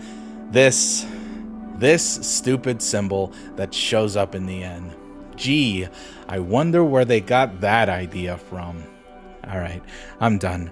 I think the first film is a masterpiece, I really do. It is so much fun to watch from beginning to end. I like the original cast, they seem like genuine friends, and they seem relatable and charming, but then I don't know, I guess they just thought they should make this a thing? Like how Marble Hornets became a thing? Like, for amateurs it's not bad, but I think in hindsight, it's just not great, especially when you look at where it took its inspiration from. And I don't mind that. I don't mind you taking inspiration from other pieces of media, but there's a difference between taking inspiration and then just straight up copying. Ultimately, what I do mind overall is what made the original so fun was either stripped away or just done poorly. Even the scares are barely there, because they've stretched this out to be a series. They've taken what they thought worked with Marble Hornets without really understanding what made Marble Hornets so interesting into just schlock. It was the mystery, the puzzle solving, the weird lore. That's what made Marble Hornets cool. This series, at least from what I saw just now, I'm not even going to bother with the rest, doesn't set up that mystery or any puzzles or any lore, just that the killer's on the loose and he has paranormal powers. That's not mysterious, that's just Jason Voorhees or Michael Myers. What was once an interesting villain is now reduced to a fucking gimmick. And I mean, yes, I am overanalyzing this. Yes, I am being too harsh, these are just amateurs after all. But I guess what irks me is the fact that they made something so brilliant and then they just decided to just do a whole 180 because they realized Marble Hornets was the new hot thing. Well, the last one is No Through Road 4, I think. And like I said, I'm not even gonna bother. Even if it's great, I can't really forgive it for what it's trying to be. I think it'd be more tolerable if it tried to seek its own identity. It'd definitely make it a lot more interesting, but it ended up leaving a bad taste in my mouth. Like I was just watching some, I don't know, bootleg version of Slender Man. Still, like I said, the first one is a masterpiece. I will not stop singing its praise. The others are just, you know? But hey, remember that bunny I mentioned? Well, it's funny that I bring that up because this whole thing reminds me of a legend. The legend of the Bunny Man. And we'll talk more about that tomorrow. Stick around, everyone. There's more to come.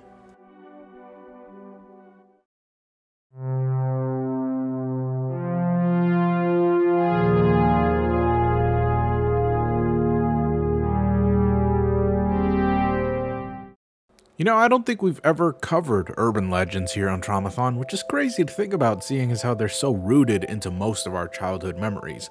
I guess I've been so busy talking about creepypastas that I never once bothered to actually touch real urban legends, not from the internet.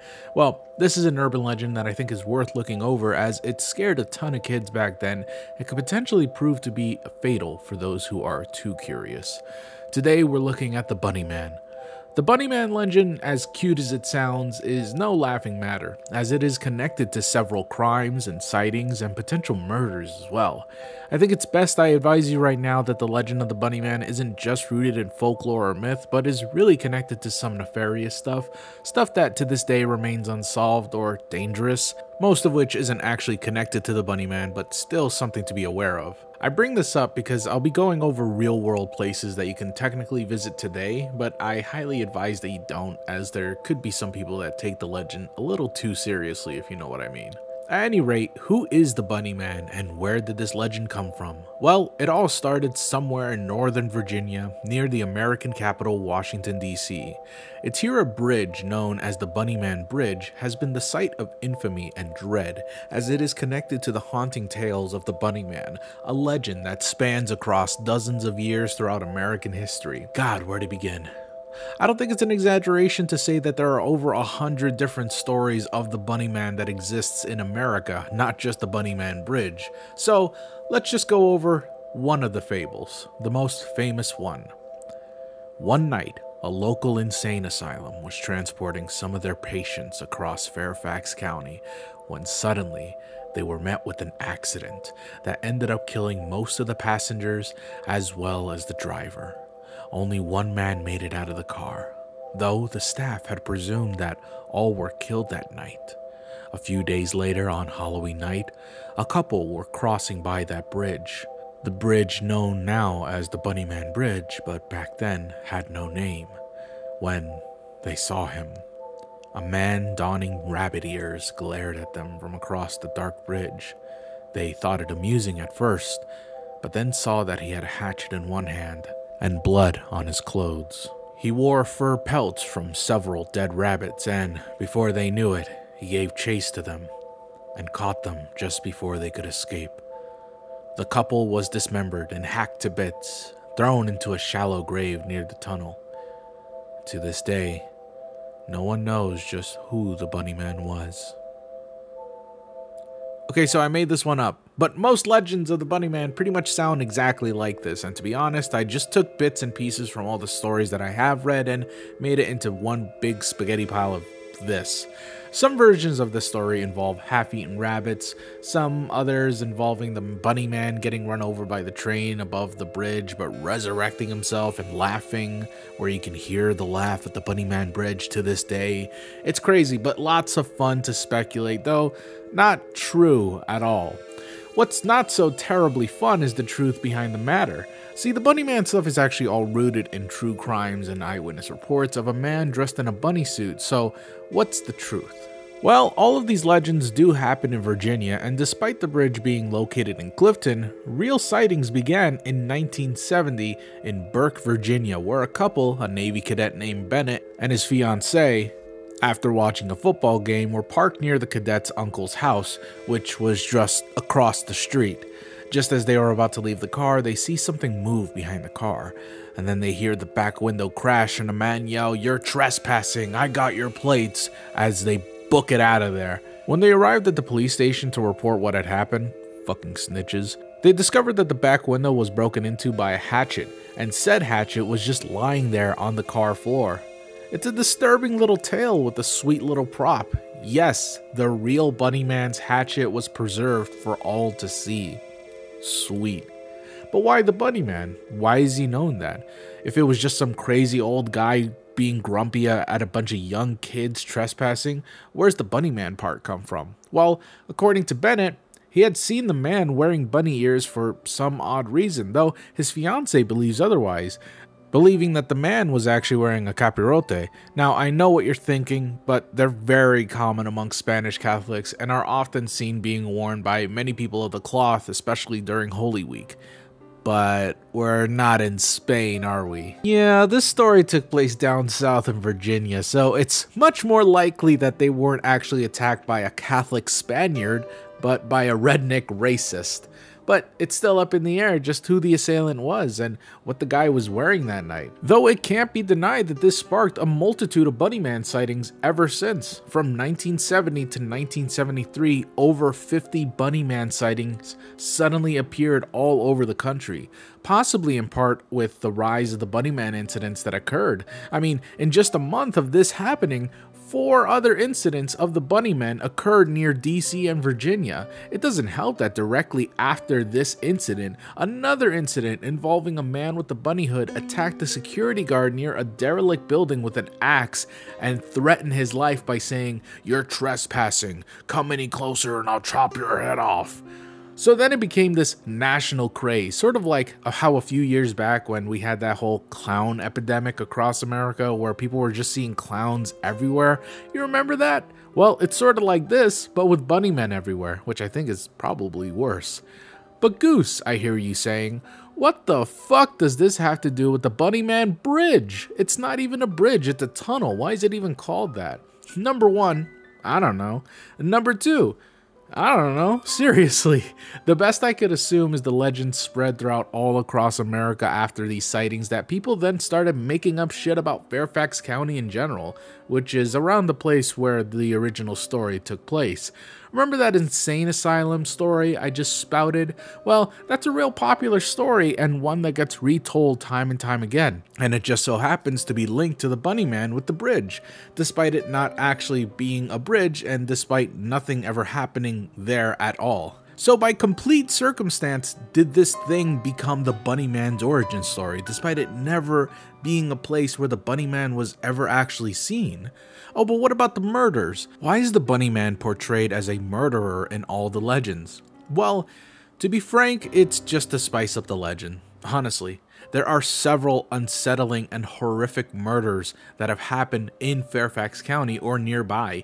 Many, in fact, that include chopping up bodies, using hatchets or axes as murder weapons, killing couples, killing wives, killing children even, etc, etc. All of these really did happen, but as the Bunny Man legend grew, so too did his motives, and I guess because Fairfax County is also the place people go to dismember their family members, the Bunny Man also became associated with these grisly crimes, despite there never really being a case of anyone dying from a man in a bunny suit. I mean, let's face it, if this whole legend was based off of just an old man getting mad at young kids, it really probably wasn't that scary to begin with, so people just spiced it up, looked up some local murders, and somehow associated it with the Bunny Man. It's kinda cringe, but that's just how legends grow. Still, that doesn't stop people from visiting the Bunny Man Bridge every Halloween, nor does it stop them from doing EVP sessions with dead people that probably aren't there, because nobody really died nearby. I mean, okay, it's not totally true. I mean, Clifton was kind of a popular site for a lot of Civil War battles, so maybe you'll find some old Civil War soldiers there, but not really anyone that was murdered by the Bunny Man, although locals will probably tell you otherwise. They'll always mention the couple who got killed there, or the kids who were murdered and strung up by their necks near the bridge, or this or that, but all of it comes down to just rumors and legends, and the details get so muddied that it's hard to say where the truth begins and where the lies end. Either way, the Bunny Man is a folklore that is steadily fading away from the public's collective consciousness, but the few who still know of the Bunny Man still visit now and again, and most popularly around Halloween. I'd still advise not going there just in case you get no-through roaded, but also because it looks really fucking scary at night. But hey, I can't tell you how to live your life. Just make sure to record it at least. Then maybe just then we'll have some proof of the legendary Bunny Man. And also your murder, which would be kind of cool.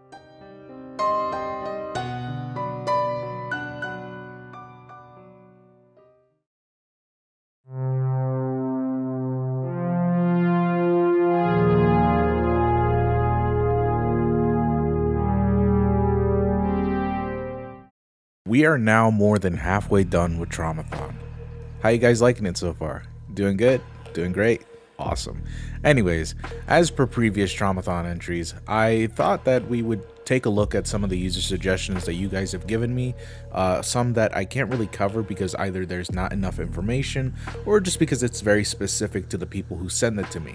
Either way, I still want to take a look at them, and because we're a little bit behind on some Traumathon entries, you might see some double features here and there, or maybe not. I don't know. We'll see.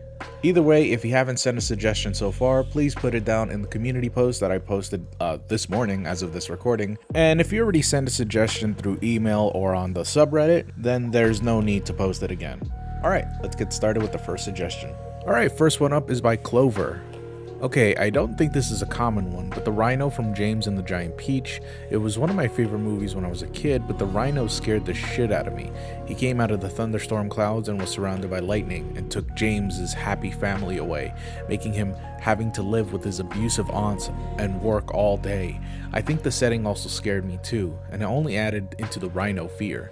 Everything was so crowded and small. James's home was on the tiny hill, on an island near the sea, damn near toppling, and a narrow, spiraling walkway that went seemingly nowhere.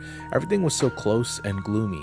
His house always made me anxious. It honestly still kind of does.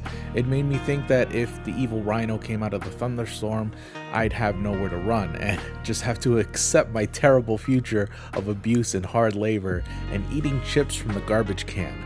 I always had to close my eyes whenever the thing came on screen, especially when James was confronting it in the sky and was scared of the thunderstorms for a while. This is actually way more common than you think. I had a lot of people, not audience members, but just people in my life tell me about that scene and how it scared them. A lot of people are surprisingly scared by that rhino scene. And I know I have a bit of a fucked up kind of like taste when it comes to things that I'm scared of and things that I'm not scared of. But that rhino scene, it looks super cool. I thought it was awesome as hell, but I can see how it's very terrifying to a little kid, especially because some of the people that told me that this was scary to them can sort of relate, because I had 2 or 3 friends that told me that they can relate to James as a character because they also had their parents taken away very suddenly. And only one of those friends actually was, you know, with a family member that was very abusive. And it's sort of one of the reasons why she hates that movie, because she relates to it so much. But yeah, no, I do think so much of James and the Giant Peach is so whimsical. I don't know if it's directed by Tim Burton, but it's very whimsical and dark, kind of gothic. I loved it a lot as a kid. I think the Giant Peach concept is always awesome. The fact that they could just take bits and pieces of the peach and just eat it whenever they want. I know realistically, when you think of it, it's gross as shit, especially with all the bugs laying around, but I personally loved it all the same, and I had abusive parents. But yeah, actually in some regards, I think I wanted the rhino to appear. That's fucked up, I know, but hey, that's just how I grew up. I do think there's something haunting about the fact that you don't see what the rhino does, like, at all. It's part of the whimsy of it that there's just this rhino that appears and takes away his family, which I'm assuming is more of a metaphor of like what really happened to his mom and dad, which is like a coping mechanism. A lot of kids use that kind of like imagination to cope with how they lost a family member or with death, because it's such a new concept to them, they can't really understand. Many kids actually play with their toys and reenact their parents' death sometimes through those toys. I know it sounds weird, but it's true. So the rhino is more emblematic of what happened to James's parents and his grief over it than it is of what actually happened. And him conquering it over the end of the film is just him growing up, really. I mean, we could pretend it really is a giant rhino, but hey, either way, I love the film. I understand the rhino scene completely. I wasn't personally scared by it, but I completely get it. And yeah, thank you for the suggestion. The next is from, well, actually multiple users. I had a few users tell me that there were some MLP shorts back in the day that were very infamous amongst the MLP community. And there were basically bait and switches, like they were very well animated shorts, and you know what I'm talking about. If you were around, you know, that era of animation, you know that the specific animations that scarred these people for life were these videos and this series of videos made by Hot Diggity Demon. The other one I just briefly mentioned were made by Mr. Davey, who was an animator on Newgrounds and uploaded a ton of his animations on YouTube too, but seemingly disappeared off the face of the internet forever. Interestingly, nobody really knows much about Mr. Davey. He has claimed to work for Cartoon Network and Hasbro before, but a lot of people are very skeptical about that, and honestly, it's probably not true. I think most of us have seen them. I mean, they have millions and millions of views. It'd be kind of hard to believe that you've never seen them, but yeah, apparently this were really scary for some people. Like, I've gotten this suggested, I think, last year too, but I never really could find a reason to dedicate a whole episode around these videos. I just think they're just shocking and gory. Sort of the same reason like people thought Happy Tree Friends was scary. It's got that very cuddly vibe and very like nice and wholesome kind of warm feeling, and then like fucking gore and death and blood, and it's just it's so disgusting. The Dot Move videos, by the way, are fucking just rancid. Like it is rancid. Everything that makes humans horrible, it is there in those movies. I love them. Again, it's one of those things where I don't think I can show much of the videos because I think this will get age restricted. So I'm not going to show, you know, exactly how horrible they can be, but it can get really bad. But it's so good. It is so great. I can see how some people got fucking nightmares, especially if you were around the age range of like MLP, you know, the sort of audience that they were targeting. and not like a 20-year-old, 30-year-old. Because I think at the time these were very offensive. I do remember some controversy around the brony community. Not that I was a fucking brony or anything, but these motherfuckers talk all the time. They were so mad that these existed that they were like trying to petition these movies from getting taken down or something like that. But the thing is that the more you push back, the more people are willing to make this sort of content. So it kind of backfired on them, and well, we got what we got. I love these though. I don't care. They're so good. Here's another email. Assuming I read the community post correctly, I have a couple of suggestions for Traumathon 4. I don't think these would be enough for a standalone video, but I thought I could throw some stuff out there. One thing that scared me shitless as a kid was the Discovery Channel, I think, fake documentary about mermaids/merfolk. I think Discovery had this whole series of docs about mythological creatures. Pretty sure they had a dragon one. The CG now looks pretty bad, but as a little kid, I believed it as the truth. I'm not sure what year I saw this, but I would assume somewhere between 2010 to 2012. I would have been around 7 to 8. And don't quote me, I'm bad with dates. The documentary was played off so straight and serious that gullible me 100% believed aquatic humans are real and exist. That is adorable. The way the merfolk looked freaked me out. They were these deep blue with more fishy characteristics, so not Little Mermaid stuff. Oh god. But what absolutely haunted me were the sounds they made. It was these weird ghostly moans, like the uncanny valley of sound. I legit had nightmares about these things and that one was gonna grab me. Like in the beginning of the doc where those two young boys are walking on the beach and they see a washed up mermaid thinking she's dead, but she grabs onto one of them. Oh, that's awesome. Well, thank you for the suggestion. Okay, so this was a hard one. And fuck me. I should actually just make a whole Traumathon entry on fake documentaries that Discovery Channel and History Channel and Animal Planet have all made up, because when I researched into this, just a brief amount of research that I did, there were a lot of fucking fake mermaid documentaries. Like, it is crazy how many fake mermaid documentaries there are. Well, not even fake, it's like some of they just like interview crazy people.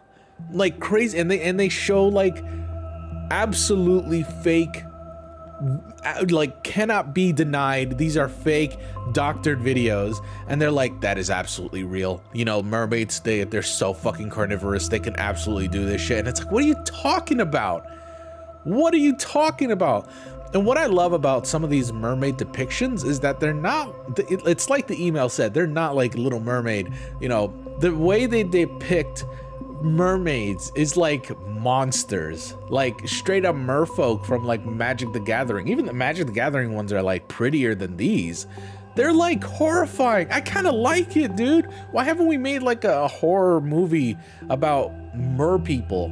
Fuck Jaws. Fuck Jaws. I want to see a mermaid fuck up some people. Okay, so I looked it up. Yes, there are mermaid horror films, but they're not exactly what I'm talking about. They're like half ghost, half witchcraft, half zombie film, like mermaid. That's not what I'm talking about. I want like straight up mermaids murdering motherfuckers. Murders. Also, some of these films suck. Well, at any rate, I'm getting off topic here. I think maybe someday I'll talk more in depth about it. I think there's more interesting stuff. And also just fake documentaries in general made by Animal Planet, Discovery, History Channel, blah, blah, blah. I think they're all really well done. Obviously very fake, but still pretty freaky in their own right. But probably not this year in Traumathon. It's just so much. And I've only just discovered them after reading this email. So yeah, we're just gonna have to hold off on that. Thank you for the entry though. This is wonderful. I loved it. Another one that was suggested by multiple users was the Never-Ending Story quicksand scene, which I'm not gonna spoil. If you haven't watched the Never-Ending Story before, highly recommend it. Really love it. Full of magical kid-like charm. I absolutely loved the movie when I was a kid. So, spoiler warning. Watch it if you haven't. Come back. Anyways, it's the one scene where Atreyu and Artax are going through the Swamp of Sadness. And the thing about the Swamp of Sadness is that if you're ever caught depressed or just incredibly sad in general in the Swamp of Sadness, you will begin to sink into the Swamp of Sadness. And at this point, the movie makes you kind of think that Atreyu is the one that's going to sink into the Swamp of Sadness, but no, it's actually his horse, Artax, that begins to sink into the Swamp of Sadness. And, you know, I've had some people tell me it's a really scary scene, but I've also seen a lot of people say it's a very sad scene, and to me, it was always horribly sad. Like, I love this movie so much. It's just such a fairy tale-like movie. And the idea of a horse getting so depressed that it just wants to give up on its adventure. Jesus Christ, that is so sad by itself. And this isn't one of those, you know, happy fairy tales where everything's so happy and nice and he just comes out of it alive. No. Artax sinks, and that's it. Someone actually described this scene as like the perfect metaphor and allegory for depression and suicide. And yeah, it really is. And that's what the whole point of the Swamp of Sadness is, that you try to trek on and you try to just move forward, but sometimes you just sink and you just can't get out. Yeah, as a kid, I think it's very, very scary, right? Because you don't understand what depression is or even what sadness really is. You just know it as a sort of pain, but not really as something that can affect you. As an adult, this scene cuts so deep. Like, really it does. Like, even thinking about it, I gotta hold back tears, because like it reminds me of so many people that I know personally. It's just sad for me. I'm fucking about to tear up. It is sad for me more than it is scary. I guess that's why I never really wanted to talk about it. I think there's too many people that say it's scary and too many people that say that it's, you know, sad. It's just conflicting feelings. I can never really make a whole entry out of it. So also, side note, this was a book. So apparently Artax can talk in the book, and what he says is really fucking depressing. So if you really want to be sad today, read the book. All right, well, we just about rounded up most of the suggestions that I had previously that couldn't be made into one whole video. Check back tomorrow and I'll talk more about your suggestions that I just couldn't cover.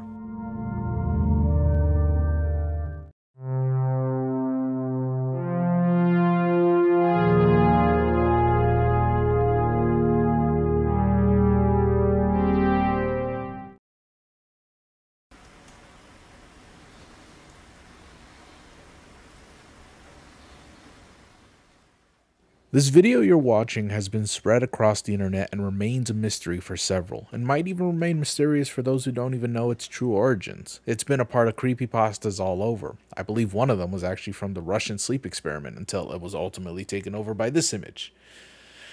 Yeah. Another popular creepypasta was Gateway of the Mind, which this video was heavily incorporated with. This creepypasta told the tale of Russian scientists, those fucking Russians, I swear, who wanted to experiment on whether or not we could communicate with God. And so they had a volunteer, an elderly man who, with nothing left to lose, wanted to speak to God. And so they removed everything from him: his sight, his hearing, his sense of taste, touch, smell. Every single sense of his perception was removed entirely in order for him to get closer to God and perhaps even communicate to him. Eventually, he was able to talk to dead family members, the scientists themselves, spirits, things otherwise nobody could see, and many of the scientists believed that he was crazy. Until, of course, the old man started saying things that the scientists couldn't believe, things that only they knew. So it was true. He could speak to the dead, but the dead wouldn't leave him alone, and so he had gone further into madness, where he started to hurt himself, throw himself against the wall, destroy his own body, destroy himself, until eventually he was restrained. And then, as soon as the scientists got him restrained, he opened his eyes, looked towards them, and said, "I have spoken to God, and he has abandoned us." And in that moment, he died. And this footage you see before you is the last remaining footage of said test subject. If it were real, but it's not. Interesting tale nonetheless.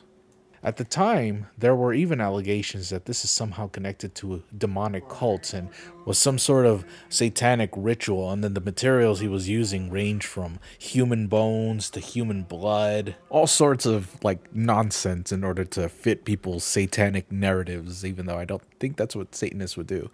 The truth, however, is that this video was created by Olivier de Sagazan, a French artist and sculptor who became more and more fascinated with performative arts and theater in his art career as he moved forward. This particular video is by far his most popular performance and essentially made his career. But what does it all mean? Well, there's an entire 11-minute interview with Sagazan where he not only explains his art, but his entire art career and philosophy as an artist. Now, I gotta be honest, what he says here is incredibly dense and oddly phrased. I'm just going to say it's confusing. I can't really follow what exactly he's trying to say or what the point of it all is. And even native French speakers are saying his way of speaking is very peculiar and weird, yet profound nonetheless. So yes, it's not a translation error by the person who uploaded this video, but just in the matter of how he speaks, it's interesting that the way he mimics his own art is also the same way he talks, in a way. Well, from what I could gather, his art is supposed to branch his own desires between art and philosophy, as well as his own desire to have his art speak for him and not the other way around. Sagazan does these performances as a way to convey both his frustration of never being able to convey his art's ideas and what they mean, as well as how much what an artist does and how they make their art doesn't matter, only what their art actually means matters. Look, honestly, I could be talking on my ass. You can watch the interview yourself. I could definitely be wrong here, but that's what I could personally gather. In any case, ultimately what you get out of these videos is on your own perception.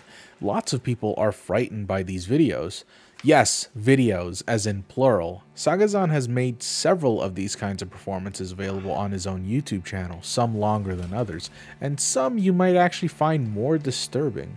These videos have unnerved many people who've watched them, but honestly, I don't think I've ever seen anyone talk negatively of his craft. I think what he does is incredibly fascinating. Speaking personally, there's a cathartic feeling I get when watching his videos. It brings out this sort of urge inside of me to just fuck everything up, just not care, not even do anything, just let the work speak for itself, just let my body do it for me, you know? Like, just stop working, but also start doing more. Just like wrap my skin around my keyboard just so I can be fused to my words and ideas. I don't know, it sounds weird and borderline pretentious, I'll give you that, but I love these videos even as a kid. He just does a lot of things with his clay and paint that make me just want to, I don't know. Maybe my halfway burnout with Traumathon is getting the better of me, but I'd so love to just destroy this keyboard and monitor right now. At any rate, I think ultimately it's interesting what his art does for people. Either you're horrified or you're fascinated. Some find it cathartic like me, and others find it funny. In the end, it's up to you how you interpret this as. Are you sucked in by the art itself, or does it not speak to you at all? If this performance could speak, what would it say? For me, what I think it would say is... Oh my god, he just farted.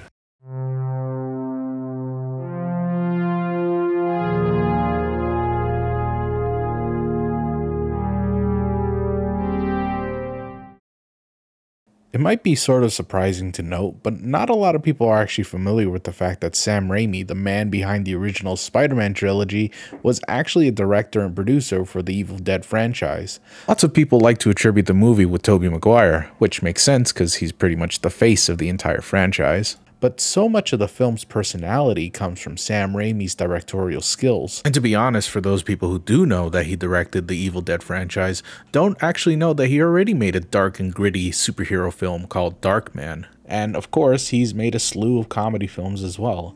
This is what makes Sam Raimi a pretty interesting director, because he has both an eye for comedy as well as dark and gritty tones.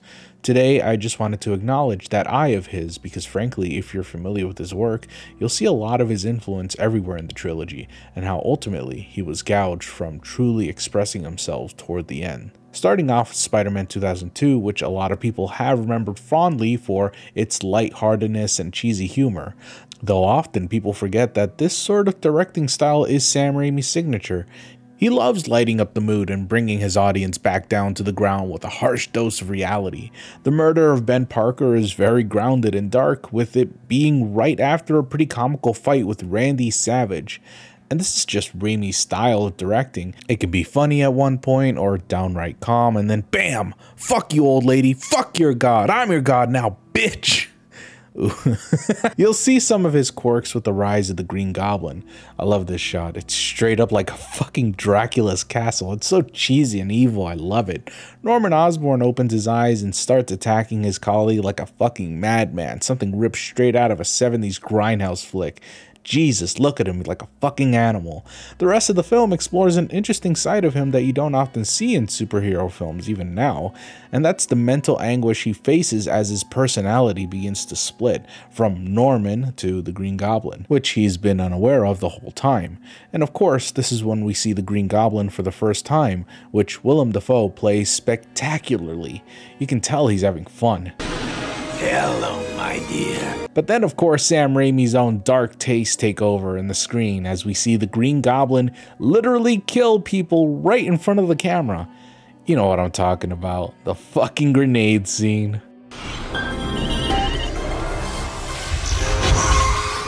Jesus, that's brutal. Unnecessarily so. I mean, what kind of fucking grenade is that? It ripped everything off of them, like from their skin to their internal organs, their clothes. Seriously, it's just like atomized. That's horrifying to think about. Another thing you don't see every day, supervillains actually killing civilians. This is the scene that traumatized a lot of kids. I remember being freaked out by that, and I wasn't really used to seeing the bad guys do bad things. Most of the bad guys I saw in cartoons were just like assholes that just stole a penny or something, not murderers. Though the one scene that personally scared me more was the building on fire scene, which a lot of people don't really talk about. Here we see Spider-Man trying to help civilians get out of a burning building when he hears this banshee wail of a scream. That scream alone is terrifying, but when he goes inside, oh boy, he's in for a fright. Holy shit, wait, what? How, what, why, wait, huh? It's confusing to think now, because like, okay, did the Green Goblin just set up a random house to be on fire so he can attract Spider-Man? Like, how did he know he might see it that day? Is it just like a spur of the moment kind of thing? Sure, okay, I can believe that. He's insane, why not? So his thinking is a little illogical, but how did he scream like that? Why is he wearing a robe? I don't know. The Goblin's crazy, but I fucking love it either way. The whole scene is shot really eerily too. There's no sound other than the burning wood. The woman's voice is just on loop, making it kind of spooky. Everything's just eerily quiet. No heroic music or triumphant music, just nothing. That is, of course, a silent build-up to the jump scare right here, which is loud and oppressive. It's really well done. Moving on to the second film, however, the dark tones aren't as notable here as is with previous ones. It seemed like there was more of an emphasis on action and drama than darker tones. That's not to say that there weren't any campy dark moments, one of which I don't see a lot of people bring up is Rosie's death. When Doc Ock starts his first experiment involving that sun black hole thing, all the glass in the building just breaks and starts heading towards the sun, and one shattered fragment, a rather large and pointy fragment, heads towards her in slow motion as she screams for her life. And you'd think, this being a superhero flick, Spider-Man would do his thing and yank the glass and save her last second, right? Nope.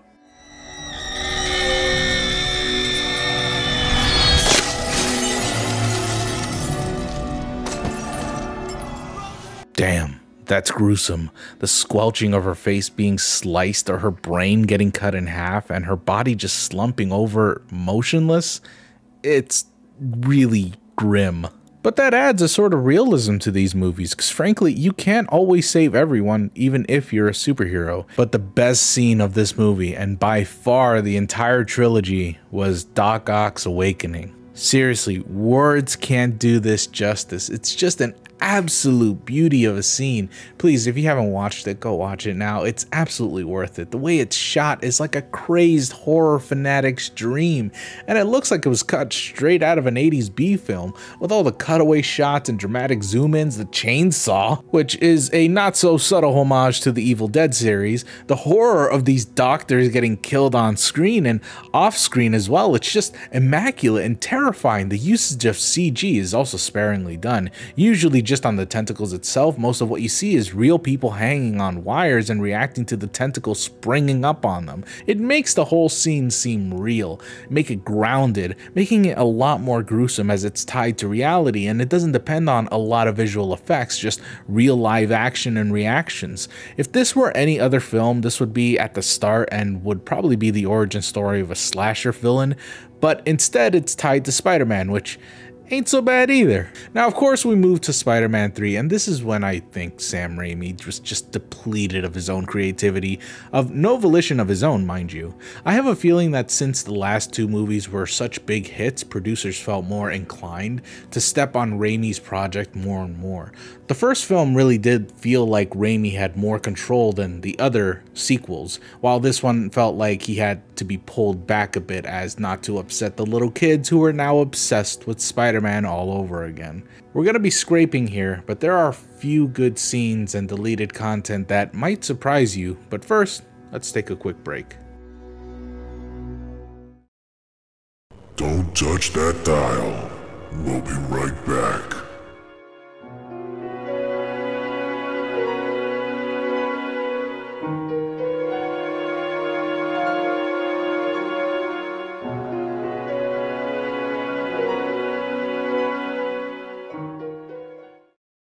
So, Spider-Man 3, often debated as the weaker of Raimi's trilogy, and yeah, it's really not the best. For me personally, I remember it being the first time I was bored during a Spider-Man film. Just a lot of talking and like, I don't know. Didn't we already do this in Spider-Man 2? Like, come on, just show me the black little alien thing. I want to see that goofy little motherfucker. Well, as goofy as this version was, it wasn't always meant to be that way. So there's this guy on Twitter called William D1123 who compiled a ton of the cut content removed from Raimi's original cut. There's a massive thread on it over on Twitter, and I'll try to remember to put the link in the description, but going through it, it seems like there was over an hour, close to an hour and a half worth of content that was ultimately axed in the cutting room floor. Now, holy shit, an hour and a half? Jesus. Most director cuts or extended cuts usually add about closer to a half an hour, maybe even just 15 minutes worth of content, but fuck, the amount of things they had to pull back on could have been a movie all on its own. To summarize, most of the cuts actually had to do with the symbiote and the Sandman themselves, which is tragic. I remember not being very interested in either of them. The symbiote was supposed to be more fleshed out and actually act like its own entity, or at least that's what we could probably gather from the little information we have here and there. Instead, the symbiote was just a suit, both for Spider-Man and Venom. It never really became its own character like in the comics. Instead, it's represented as like an alien goopy thing, but nothing more than that. As for the Sandman, he was supposed to be explored more as we eventually got to see his family, a cut character named Dr. Wallace who was supposed to help cure Flint Marco's daughter of her disease, but when he fails to do so, Sandman begins to stalk and threaten him. Wallace actually becomes a pretty sizable role as he identifies who the Sandman is to the authorities, and he actually gets to visit the Sandman's family. It's a shame, as I feel like that, as well as the symbiote's characteristics, would have been an added dimension these two desperately needed in the third film. There's also mention of Peter Parker and Harry Osborn dealing with their own mental anguish, as Peter has to fight off the symbiote's influence and Harry has to fight off hallucinations of his own father.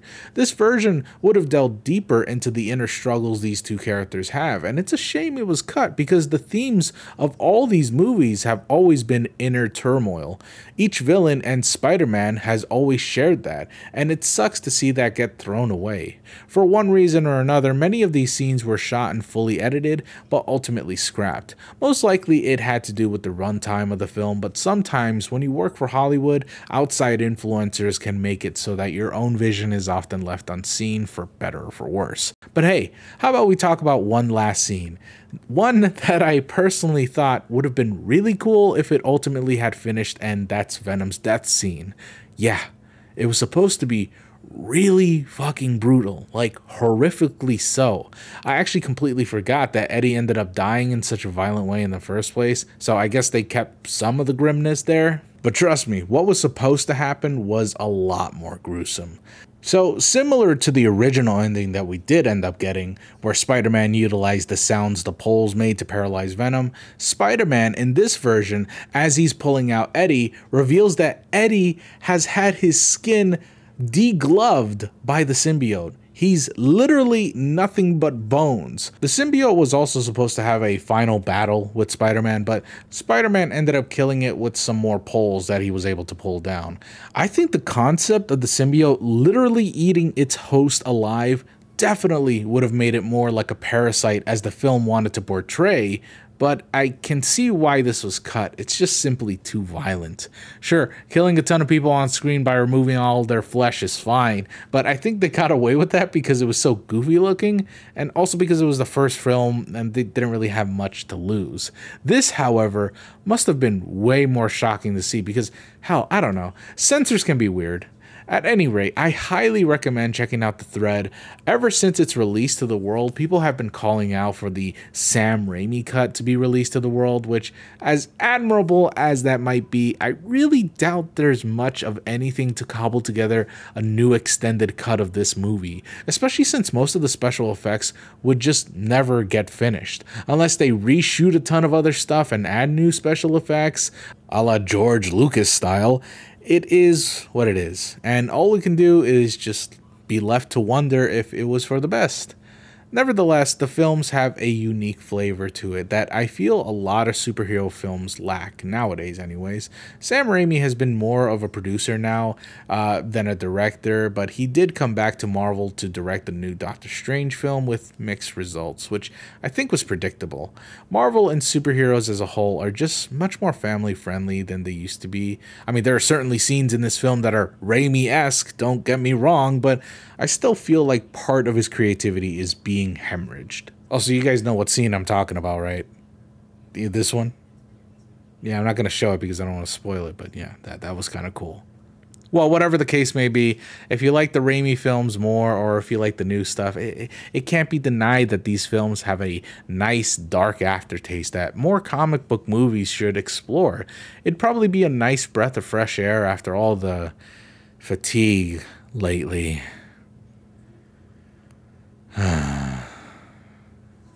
Ever since I made the 8 classic paranormal videos a few days ago, or maybe last week, I don't know when this is going up, I've been getting a few more suggestions on equally paranormal and equally scary videos, so I decided, fuck it, this is the perfect excuse to look at more paranormal shit. Let's take a look at some more spooky stuff, and this time it'll be sent by you, the audience, and a little bit of me, because I'm obsessed with paranormal stuff. Alright, let's get started. This one's from Marceline. Hi, I saw your video on classic paranormal vids and couldn't help but be reminded of a clip that terrified me as a kid. Look at her face, scary. This is a re-upload. The original was posted in 2006 and garnered around 12 million views. It was privatized sometime last year, and unfortunately the Internet Archive doesn't support YouTube videos anymore, so unless it gets unprivatized, it's likely gone for good. For how many views it got, I'm really shocked at how little memory of it there seems to be online. Lots of the clips you mentioned in your video ended up resurfacing years later and regaining popularity, i.e. the Fallen Angel clip blowing up on TikTok. But for this one, there seems to be nothing. Even before the video went private, I had noticed most of the comments were from before 2008-2009. Almost nothing recently. It's really weird.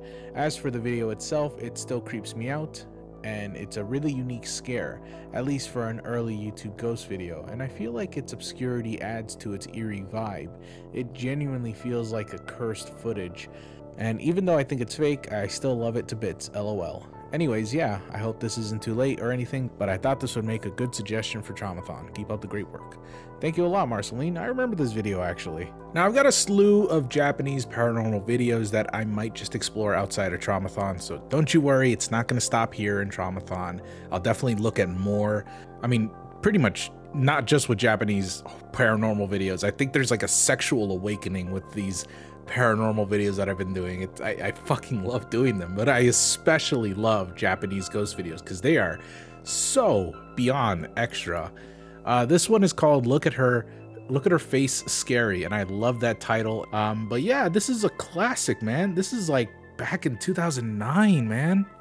I remember seeing this and I thought to myself, fuck, I think just in general, looking up Japanese paranormal videos is just like a new gateway for me of like horror, because at the time I was just really into ghost shit, and this is like, oh my god, it's so scary to look at. Like, I have it paused right here. I'm gonna put it right up against the face of the monitor. You're gonna look at this with me, motherfuckers. You're gonna see this really up close. It's a scary fucking face, and obviously it has something to do with distortion of the camera. Well, not just that, but it's definitely edited by someone outside who made this video. Because there's no fucking way that this actually happened live on camera, but it's a great way, man. This is why I guess I'm really sick of, I keep saying this, I feel kind of bad, but I really am sick of like analog horror, because you guys don't understand. There is a world of creativity that just hasn't been tapped into. Look up old Japanese VHS paranormal activity videos. You will get inspired if you're someone who makes analog horror. They're incredibly well done. The effects are really, really good. Please, you are not tapping into your creative well if you are just not doing enough. If you're just doing the spooky face phone call stuff, that's not enough. Do more with the medium. Anyways, it's definitely fake.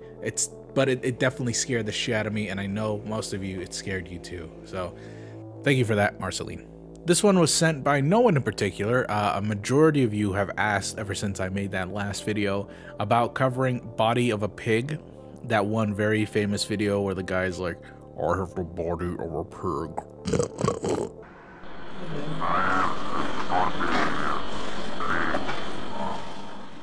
And it's like super scary. There's a photo with everything. Oh no, it's like Ganondorf IRL, right? I think Scare Theater did a really good job covering this and pretty much debunking it. It's pretty much proven that the person saying I have the body of a pig is pretty much a faker. Like he was part of the whole crew. It sounds like someone who's part of the crew. If you go through the entire channel, you'll find out that the guy has been faking paranormal evidence forever now. But you know, when it comes to paranormal stuff, if you've been watching ghost videos as long as I have, you realize shortly that there's a 99.99% chance you'll ever see a real ghost video. Most of them are likely fake and staged somehow, some way. Regardless, the way they're made always makes up for that. So I've always thought that this video was super creepy. The implications of when you die, and especially if you're like a sinner or something like that, instead of going to hell, your spirit is morphed into some sort of amalgamation of human and pig and meat and bones, you know, and that's essentially what this is implying, that this person is like a demon and he used to be a human, a mortal human with now the body of a pig, and that is his eternal form forever and ever. And I think that in itself is a frightening idea. So I really do love this video for that reason alone. But if you're expecting me to say that it's real or something like that, it's probably not going to happen when it comes to ghost videos. However, it's very well done. I think he also does other scary videos that are, I mean, like I mentioned, there's the paranormal stuff that he's faked before, but I think those are equally as scary, if not more so. So I would check out the guy's channel regardless. But yeah, it's a great video, man. And if I hadn't known it was faked, boy howdy, I would have had nightmares still about this thing. But yeah, it's been proven that it's not real. So yeah. Thanks for the suggestions, everyone, collaboratively. This one's a pretty long video, but I've seen a lot of people suggest it to me as well. It's the ghost screaming in the haunted hotel full-length video. It's 3 minutes long. Let's watch it live with each other. So essentially, this guy is getting reports that there is screaming in this one room, but the room supposedly is empty. Nobody should be there, so the guy's just checking it out. I mean, I'm going to tell you straight up, it's not real. I don't remember if it's part of a film. I do know that there is a movie that features this, and I will talk about that movie later after Traumathon because I really love it. But I don't know if it was made for that movie. But yeah, the atmosphere is really well done. The one thing that really gives it away though is that I mean, if you just work in security like I have, then you would know that these cameras don't look like real CCTV cameras. First, the high qualityness of it is like blatantly giving it away, but also like the UI elements just look a little not real. I don't know how else to put it. But I love the tension of it all. Like the guy goes inside, and then there's like the lights flickering, and then he sees something. I think before that you got to see like a little figure come outside as he enters. And then he says, "No one's in there. The furnitures have been turned upside down. It's crazy. Oh no. Whoa, spooky." And the carpet's been ripped up. Oh, it's awesome. I love it. It's like a movie, man. But you know what's the best? Is that it's nothing extra. You don't ever get to see what's inside the room itself. Oh, here it is. It's going to replay the whole thing. Yeah, there's the spooky figure. Whoa. But it's nothing extra. Nobody gets like pushed up against the wall. Nobody gets thrown. You don't see inside the room, which I think is the best idea they had, because then it leaves up to the imagination just what the hell happened in that room. It's awesome. It's really well made, but it's too well made. That's the problem with it, isn't it? It's the fact that it was made like it was a fucking movie. And like I said, I don't remember if it was made for a movie or not. Oh no, it was made for the Blackwell Ghost. Oh dude, I did not know it was made for the Blackwell. I thought it was, oh, okay, cool. That explains everything.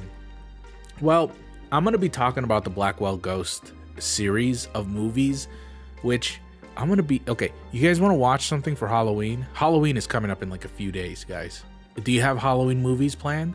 Okay, if you don't, and okay, don't take my word for it, it's a hit or miss movie whether you like paranormal stuff or not.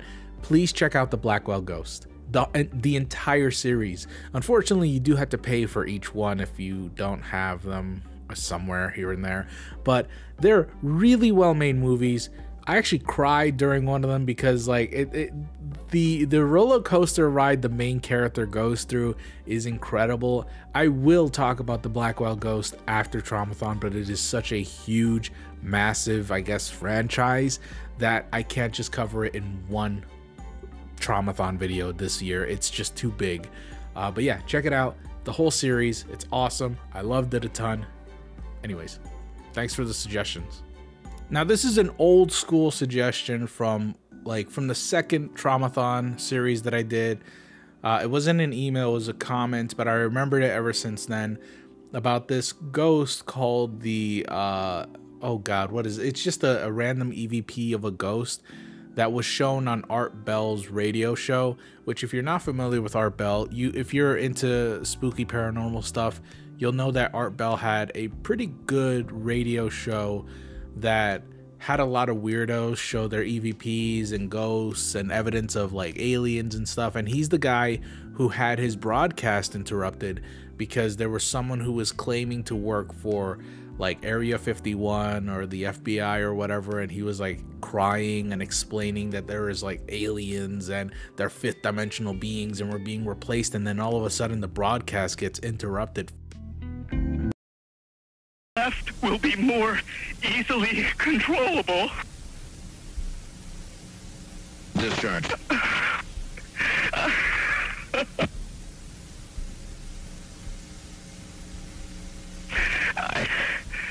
I started getting... In some way, something knocked us off the air, and we're on a backup system now. It's the government, or... I don't know. It has to be something, though. Well, did you hear... Now, you tell me, because you were listening. That was awful strange. There was a really weird guy on the air when it went off? Yeah. Real weirded out. Like, going... That's a whole nother story. This one is an EVP of a drowning child. And, okay, I gotta be honest, I never really liked EVPs. I think you could interpret different breaths and different noises from a high frequency recorder as anything you want it to be. So I never really believed in them. But this one, I can see how it's very scary for some people. And I've heard some people say it's the most convincing EVP they've ever heard. So take a listen. This was recorded again in a completely empty room. Yes. And yes, there's no chance that conversation going on outside that room by any of you or anybody else could have been what we're about to hear. Oh, no, definitely. And about the only other thing you should know is you will hear water in this clip being thrashed around. And really? There was absolutely no water in this building. This building hasn't had water for over 20 years. All right, let's let everybody decide for themselves. Here it is.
So that is the drowning ghost, as I like to call it. I don't believe it.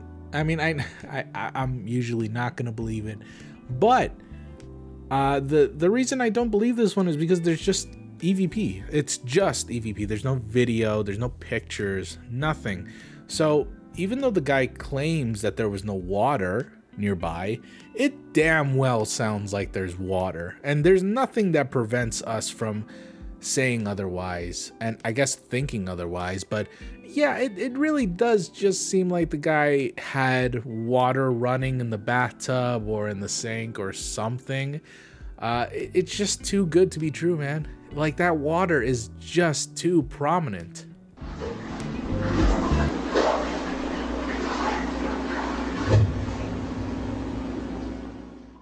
There's definitely some bullshittery involved here and there, but nonetheless, it's a spooky little EVP, isn't it? I would love to believe it, man, but the fact that there's no video, no photos, no nothing involved is it's just damning evidence that it's not real. So sorry, it's not that impressive to me, but again, I can understand how younger minds might have thought that this is the scariest shit they ever heard.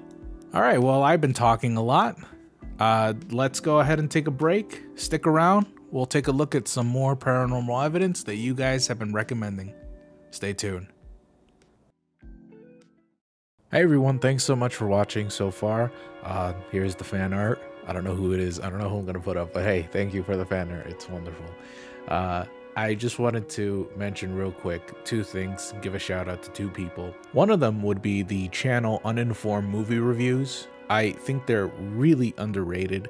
Right now they're doing a 31-day marathon of just reviewing horror movies for the month of October, and I really enjoy their format. I love the reviews so much, and I think they really need some love. So if you can, their link is in the description. Go check them out. They're doing fantastic work, and I'm glad to see someone else doing a 31-day marathon with me. My second shout out goes to Spamton. I got an email at 4:30 in the fucking morning by Spamton, just so he could tell me to give him a shout out. So there you go, Spamton.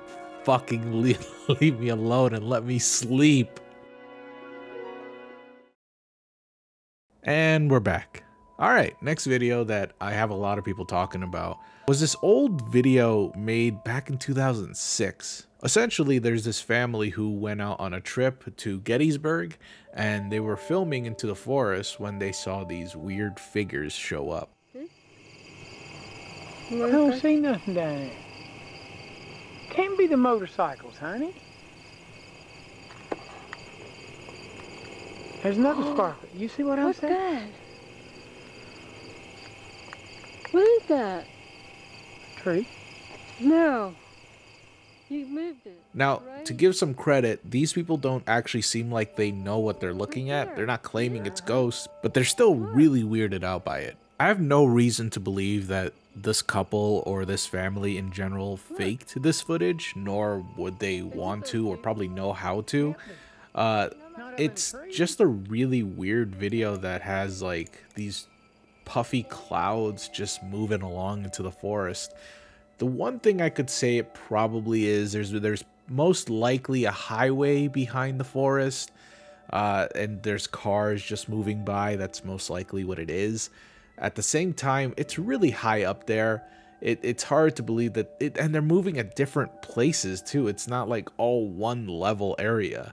It's like various places above the ground. Also, if it's an animal, it has to be really high up there. I just don't know what it is. I really don't. It's hard to explain. There's a reason why it's called the most authentic ghost footage of all time, even by some paranormal investigators. Nobody really knows what it is, and even the answers that a lot of people have given don't seem to fit quite right. So it's definitely one of my favorites, although I can't say it's one of the most convincing. I just feel like there is just something we're missing here. I don't know what, but it's probably something. I don't know. Anyways, thanks for the suggestion. Let's go ahead and check out two more classic Japanese ghost videos that I think a lot of us know. The first one being the Haunted Hospital. I think most of us are highly aware of the Japanese haunted ghost hospital, right? Well, it's this whole fake mockumentary thing that happens where this young lady is reporting on the news of this haunted hospital that she is going to investigate, and they interview different people. They have different kinds of evidence, and it's very well done, and incredibly so. It's actually subtitled, which is very rare for a video this old, but with that being the case, it actually makes it a lot easier to follow the narrative. So, since we have this added layer of suspense and characters and all this other evidence that happens on top of it, we get this like sort of build up towards the end of the video. And if you haven't seen it already, I highly recommend watching the Japanese Ghost Haunted Hospital special. It's really, really good. But if you have, stick around because I'm going to talk about that ending, which we're going to watch right now.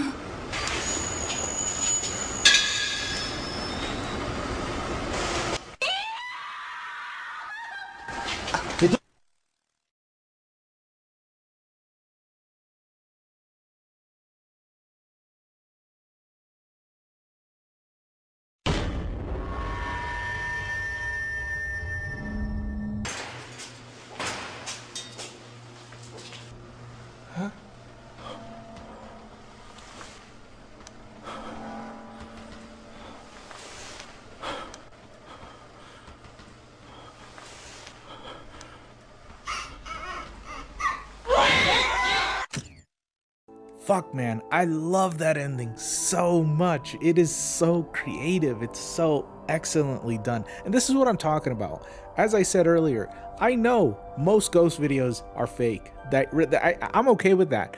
But the fact that they can be so creative and the people behind the camera are so inventive with how the ghosts look and how they act is incredible. And I think it's a wonderful portrayal. Just the fact that he's holding this huge blob of a flesh mess, it's disturbing, and it's supposed to be like this baby thing. It kind of reminds me of the PT baby, actually, now that I think about it. I'm wondering if Kojima took inspiration from that.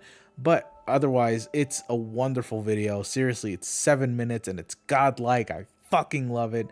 Ah, it's so good. I don't even know where it's made, though. I wish I knew what show it was, but because it's overseas, it's harder to do research on this sort of stuff. And if I were to dive a little deeper more, I'd probably spend more time than I would like to on one video than I really should.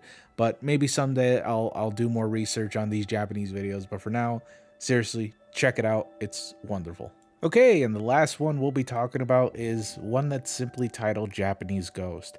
I don't know if this video is actually part of a show or saved in documentary or something like that, but it's shot in a way that seems like it's from a show or a documentary. Either way, I don't remember if there was a version of this video that had subtitles. I'm sure there are, but the one that I remember was this one specifically because it's just titled Japanese Ghost, and it comes from 2009. That is 13 years ago, everyone. And if I were to be frank, I don't think you really need the subtitles to understand what's happening in this video, because you can kind of get the gist of what's happening, what the actual characters are going through, just by watching it itself.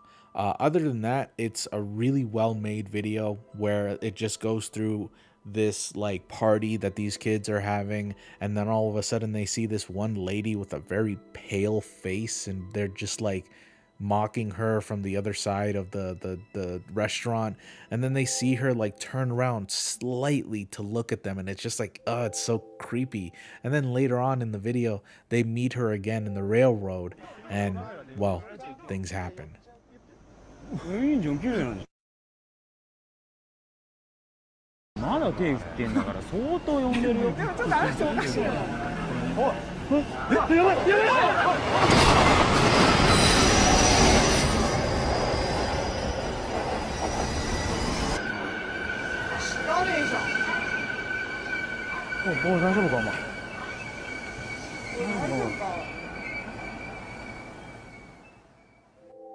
But that's not the end of their encounter with her, because as the video goes forward, you can actually see she makes one more appearance.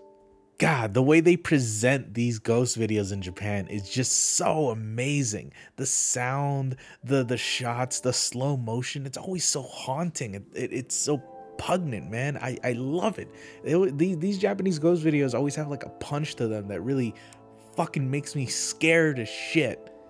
It's not like American ghost hunting shows or American ghost documentaries where it's just like very typical and kind of boring sometimes. This actually has like sound and effort, and like obviously it's all scripted and very fake, but who cares, man?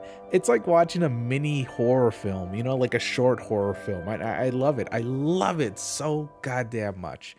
Anyways, I got a few suggestions about this back in Traumathon 1, Traumathon 2, and I'm covering it now. So, hey, there it is.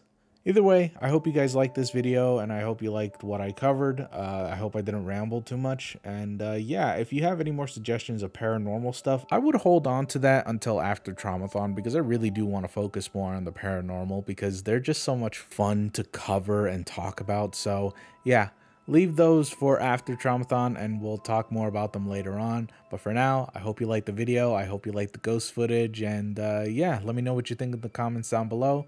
Come back tomorrow. We'll be back with more Traumathon. Love you guys a ton. I'll see you later.